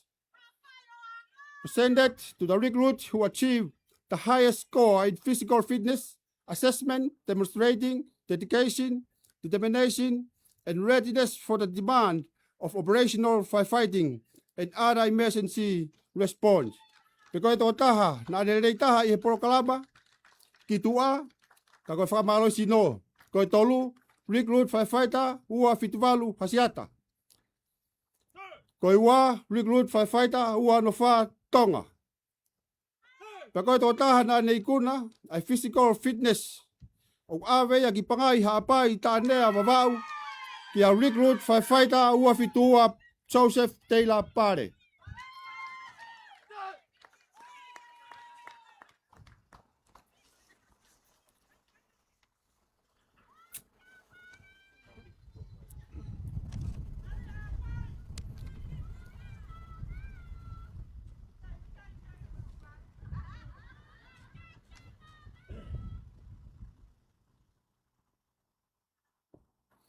Fire Pump Operation Excellent Award. Present to the recruit who got the highest overall score in the fire appliances pump operation assessment, demonstrating outstanding technical ability, accuracy, and operation readiness. Pe koe tō taha nai tūki mua he re soni ki he pamu whakatama te awhi.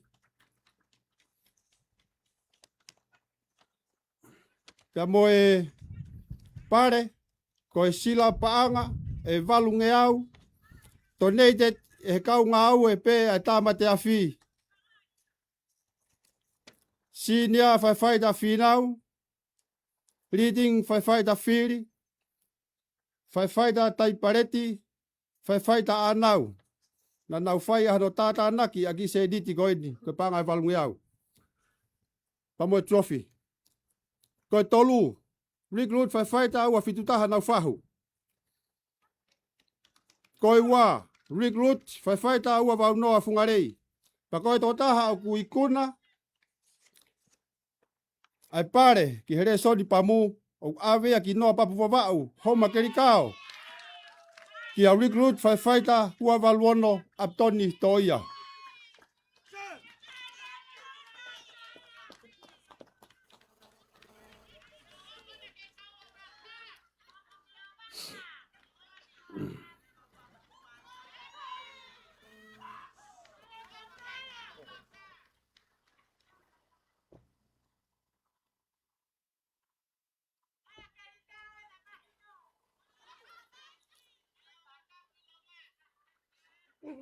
Excellent in Tonga Fire Emergency Law and Policy Award presented to the recruit who got the highest overall score in defense law and policy module, demonstrating excellent knowledge and understanding of laws and policy and professional standard in covering Tonga Fire Emergency Services.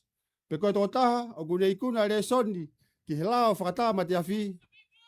Koe tolu, recruit firefighter ua no taha Elina Spinosa Kakala Tenisi. Koe wā, recruit firefighter ua fitu Sem Pahulu. Pea koe tō taha o kunei kuna re soni ki he lao whakatama te awhi. O awea ki noa papu wawau, homa kerikao. Ki a recruit firefighter ua waluono Aptoni Toia.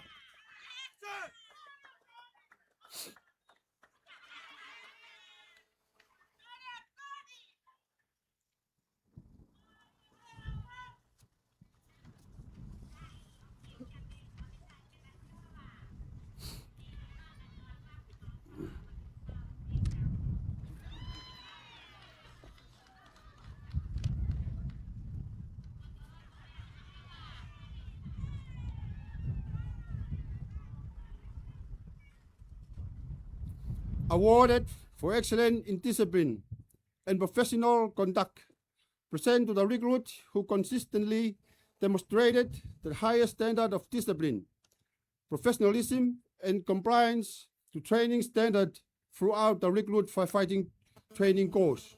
Pe koe tō taha o kudei kuna ai pare ki tō taha urunganga lerei taha o tatau pe i tua pe mo whare. Pe pare koe ni o whaki pe a ki toko taha.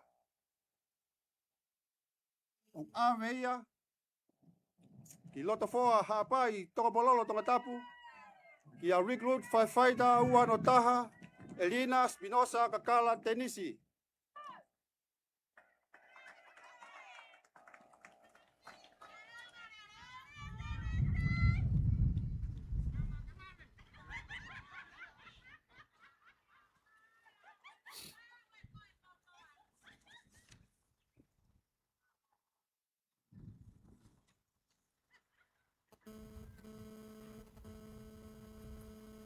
Awarded for best in leadership, present to the recruit who consistently demonstrating the highest standard of leadership, professionalism, and compliance to training standards throughout the recruit firefighting training course.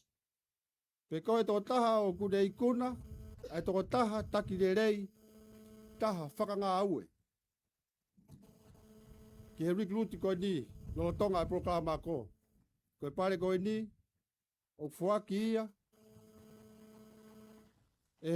Acting Police Commander Tevita Vairea, ka moe tō wako recruit police hono ua ono, koe whakamanatu, o yongo tā mate afi, na nau i he recruiti whakataha. Ko Kolomatangi Aisake, kau mā a Sione Lavaka. Ka moe trophy.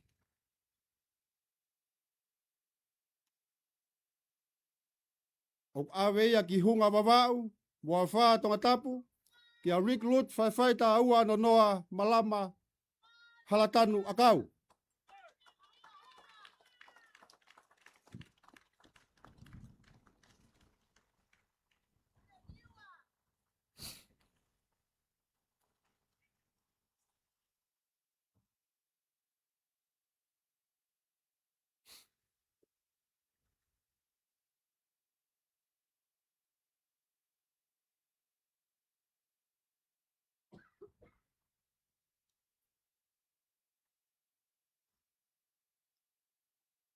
Distinguished Recruit Award, present to the recruit who achieved the third highest overall performance, demonstrating commitment, professionalism, discipline, and consistently high standard across theoretical and practical assessment by scoring of total 88.7%.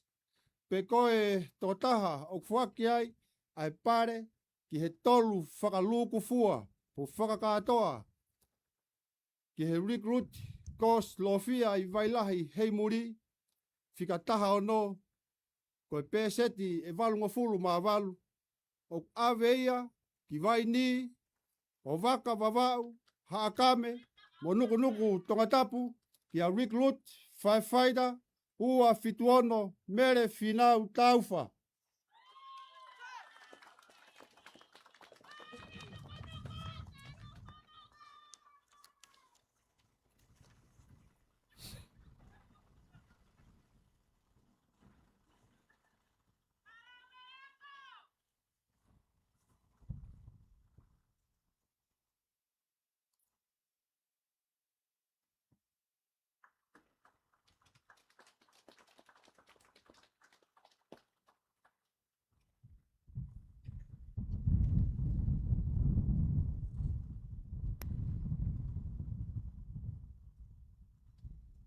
Outstanding Recruit Award, present to the recruit who achieved the second highest overall performance, demonstrating outstanding commitment, professionalism, discipline, and excellent across theoretical and practical assessment by scoring at a total of 19.9%. Pe koe totaha o kune ua whakakatoa i he recruit course lo fia i vailahi hei muri pia moe peseti e hiva ngofulu point hiva o aveia ki noa papu wavau avak wava whataulua niwa fo'ou moho makerikao ki a recruit firefighter ua valuono aptoni toia.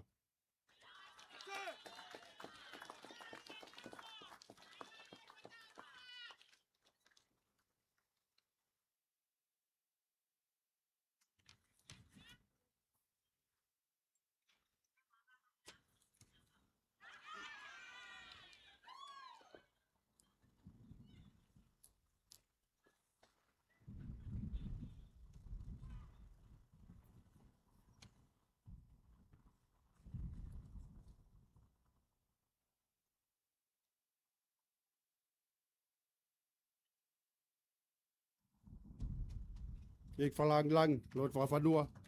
Dat au wa mai ki he fausinga e pare faus e ligluti Seal of Honor awarded to the best overall recruit demonstrating exceptional excellence by score a total of 92.5% across all area of training, both theoretical and practical, as well as consistently upholding and discipline integrity and service value expected of member of Tonga Fire Emergency Services.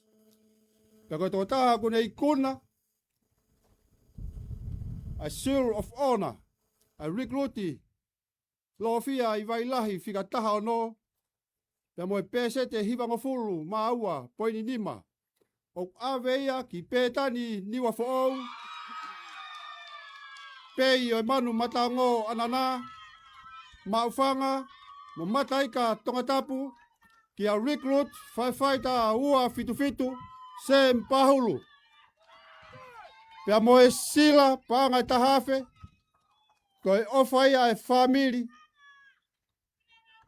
o pataloni e ahoni lo fia I vailahi hei muri ko whakamanatu o tangata iki mahalo.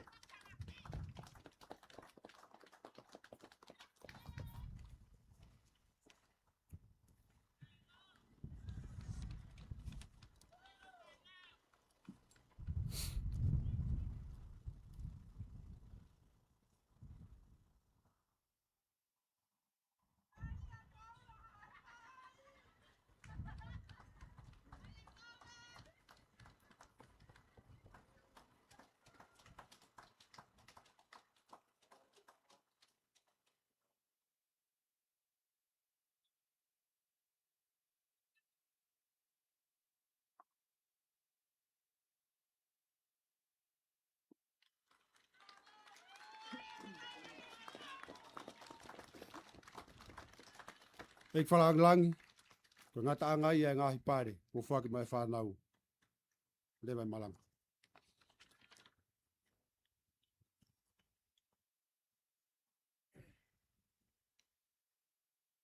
We will now have the privilege of hearing an address from our guest of honor. It is my honor to invite the Prime Minister of Tonga, Lord Whakawhanua, to deliver his address.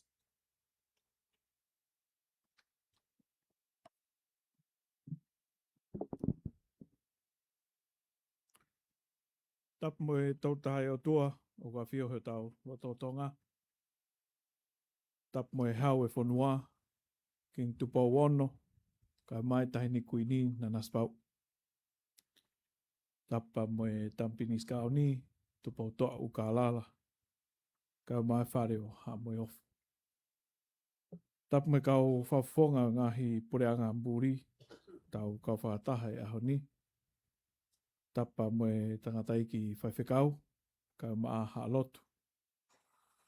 Tapa moe komisiona o e tamate awhi, moe toenga e kau ofisa. Tapa moe ngahi wha milion o kotoa, Ai kau ngau e tamate awhi o tau kau i he pokalama o e whiawhi ni. Ka kokore atu ke hufanga he tā whatapu ko kamata aki ai pokama. Ka ata mo o ai whainga maari e ko e ni ke whai atu haki whahoha. Ko aho ni o tau wha mo on ko toa ai ngau e lahi ko whai ka i kuna e whanau e toko tolu noa tangata mo whewhine ai pore ne nau whahoko ke nau fua whatongia mai pot ngau e tamate awhi mo mea whakfuk whatonga. Ko e ngau e mawhatuktuki mo whaingata te mo whetau laki mo ia ka ko whiawhia ho mo loto toa o pore ke whatongia ko e ni ki hono rere a kii o e ama ki hono malui ai moui mo e koloa ai kakai o tonga me whatamaki o e vela mo ngahi whakatamaki ke he pe whoki. Pe hangai koe whakawa ne mo whahoko i a te au i he awe o tua mo ene a whio tupo wono ke tauhi totonu ki he konistu tone o tonga mo e kotoa e ngahi lao mo e ngahi tutu uni. Pea kua mou tuku pā te mou ngau e mai pure anga tonga mo e kakai o tonga. Ke lelei taha te mou malawa. O kuatai e tala monu ki ati ki mou tolu. Recruit lo fia i wailahi hei muri whika taha no. O whake kawa e eiki i ati ki mou tolu. He ngahi ngaue o amanake mou whahoko. Hiri hamahina o e whaho o mou ako. Ko whamalo atu mātua tahi whanau ho mou poupou.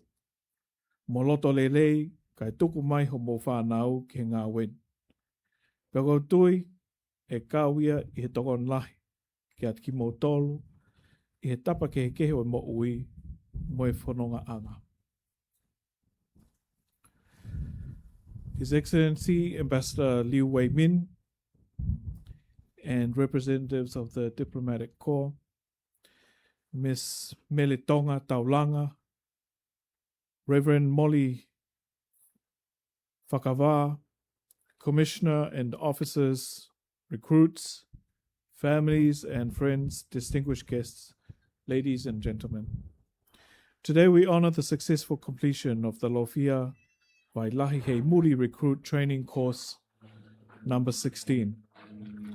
Over the past 4 months, you have enjoyed rigorous training, mentally, physically, and emotionally. This course demanded discipline, endurance, and courage. Each of you have met that challenge with distinction, and today you stand proud as graduates of this program. For many, this was the first time away from home and family. The hardship, the loneliness, and the sacrifice have now been transformed into pride and achievement. This milestone will remain with you always. Let us be clear.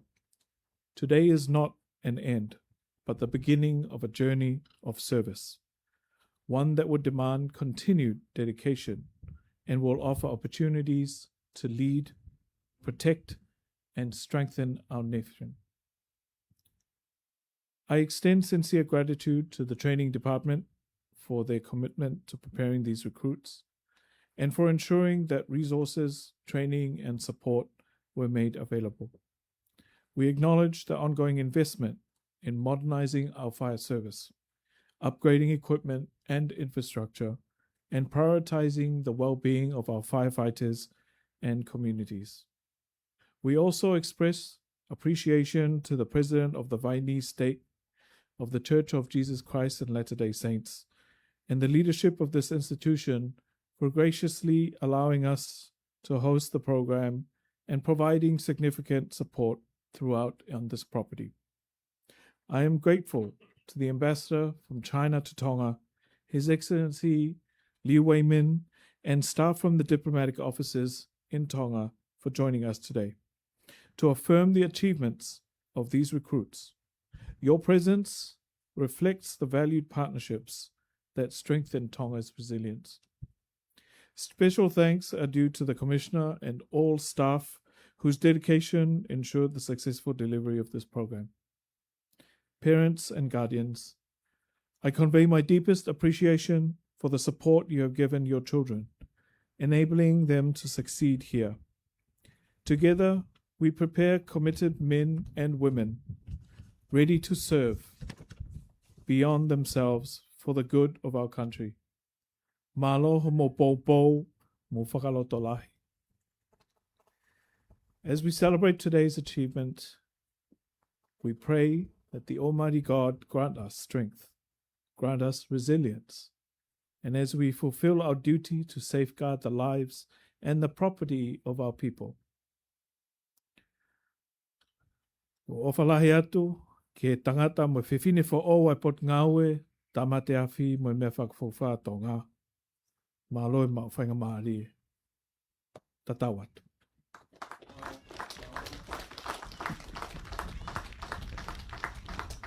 Right! Right! Chen! Right! General salute! The front! Salute!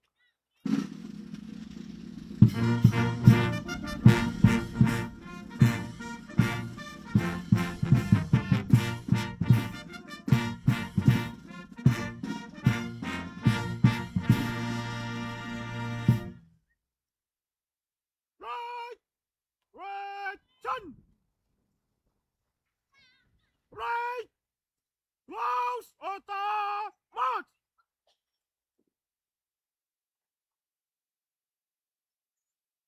Right! We'll mash up in quick times!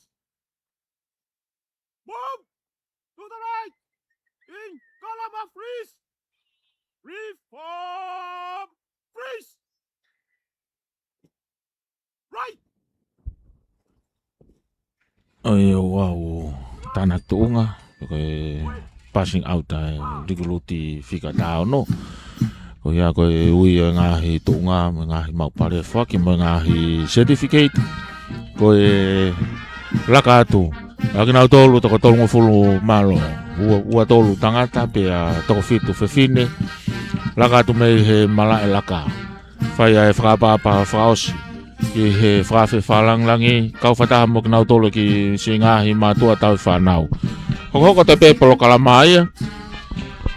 Hoko te pē polo kalama ia o e Houani ki he konga ua. Konga ua. Aia ko e koloana e tō he whawhi whalanglangi. Ek pare mea tonga ko e ek mesta ia. Mai potunga au e tamate a fi me ngahi mea whakawhokwha. Lolo tongani, laka atu e tau whanau ki hate niti wo si teuteu, mei he tawha ki whakatonga. Ko hia ko e ngahi whatongia, na ulawe ki ai he polokalama. Ai koe konga ua e polokalama, ka hiri e ni e whakahauka hano tau paki i o e mea tokoni, ka koe o au mahu inga taha ia e tau ngā ua e whiawhini, kau whataha doa impa mo e whakawhi whalanglangi, mo nau tolu. Ai ongo ampastoa me siaina kau masia pani tala whakaulahi a seria pe moe komisiona tāmate awhi. E pe foki ke tōnga singahi mātu a tau i whanau mo ki nau tolu e kau whawhi o e ahoni. Hoko ta pe polokalama ko e MC toka se akolo. Holo pe ho mea e whalanglangi o aho. Whawhetai ko tau ikuna e ko ngā ulaki o polokalama e ahon. Tawa o maieni ke konga noa o tau polokalama. We will now proceed with the blessing of the food. It is my pleasure to invite Reverend Morifakava to lead us in the blessing. Whawhea tangata ik whaiwhekau, Morifakava ke ne tāpu kinang e mea tokoni malo.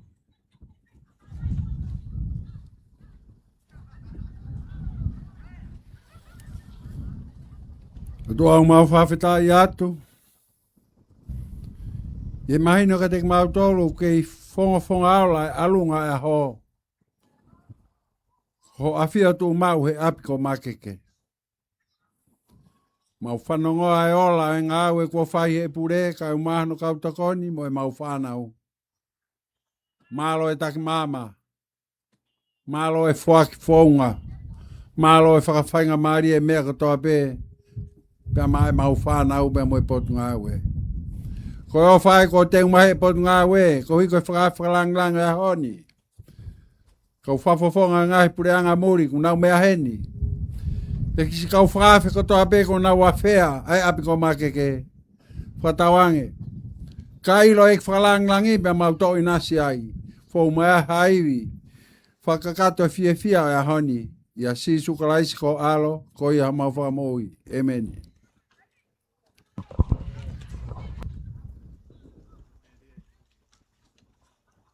Whamalo atu ki e tātai ik whai whekau.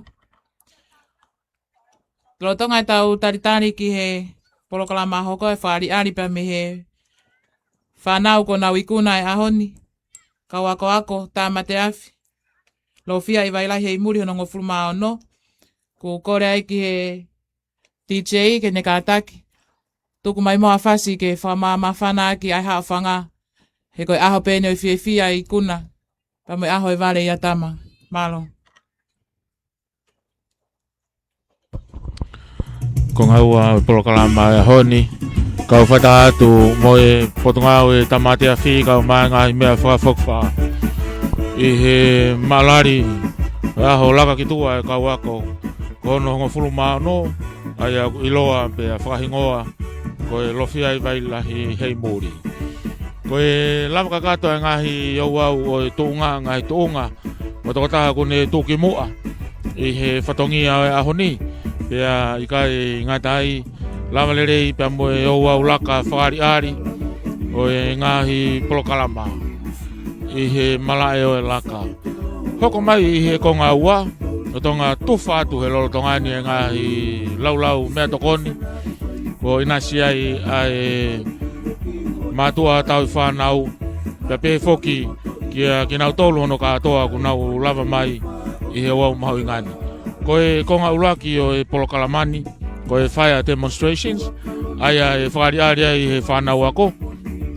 E nau ngahi iau ako na e whakahoko i he physical training. Pe whoki whakariari e ngahi iau au whamalo sino mo e teu na e whakahoko. Pe ikai ngata ai te nau whakariari a hano whaunga ke tamate iaki o e vela. Pe mo ngai whaunga ki he whakahawhi o mo ui. Ko ngā noua ko e tau olunga toko taha ia i he kaua ko tamate a whiako a koni e he konga i hanoua. Pea lava pe ko ia hoko mai ai pe ki he parade ki he laka tuku ia ai kaua ko a kohono katoa. Pea inasi ai mo ki nau toluni. Ko e tokotaha whoki ko ngona i he kau ako koe ni pea mei pe tani ni o fōu o Samuela Pahulu. Aia koe rikolote whika uange au whitungo whulu maa whitu ia. Pētani ni o whokau maa koulo hapai. Ko hia koe ngahi pare whalanglangi i he tau ako konongo whulu maa ono. Ongo nā tu e tau whama whola whanga tonu. E taim ta tau pe ko e tau live stream i e Facebook. Oke aia e whanau i loto mala e he loto ngani ngau ia ke ngahi veteka. Pea ki he whamasino, pe whoke ngahi pouhila. Aia koe taha e ngahi whamasino, nau whahoko i he lotonga. Hono teu ki nau tolu, i he waako a he potu ngā ue. Ko ngai hano au tau hoko ki ai, i he lolotonga ni.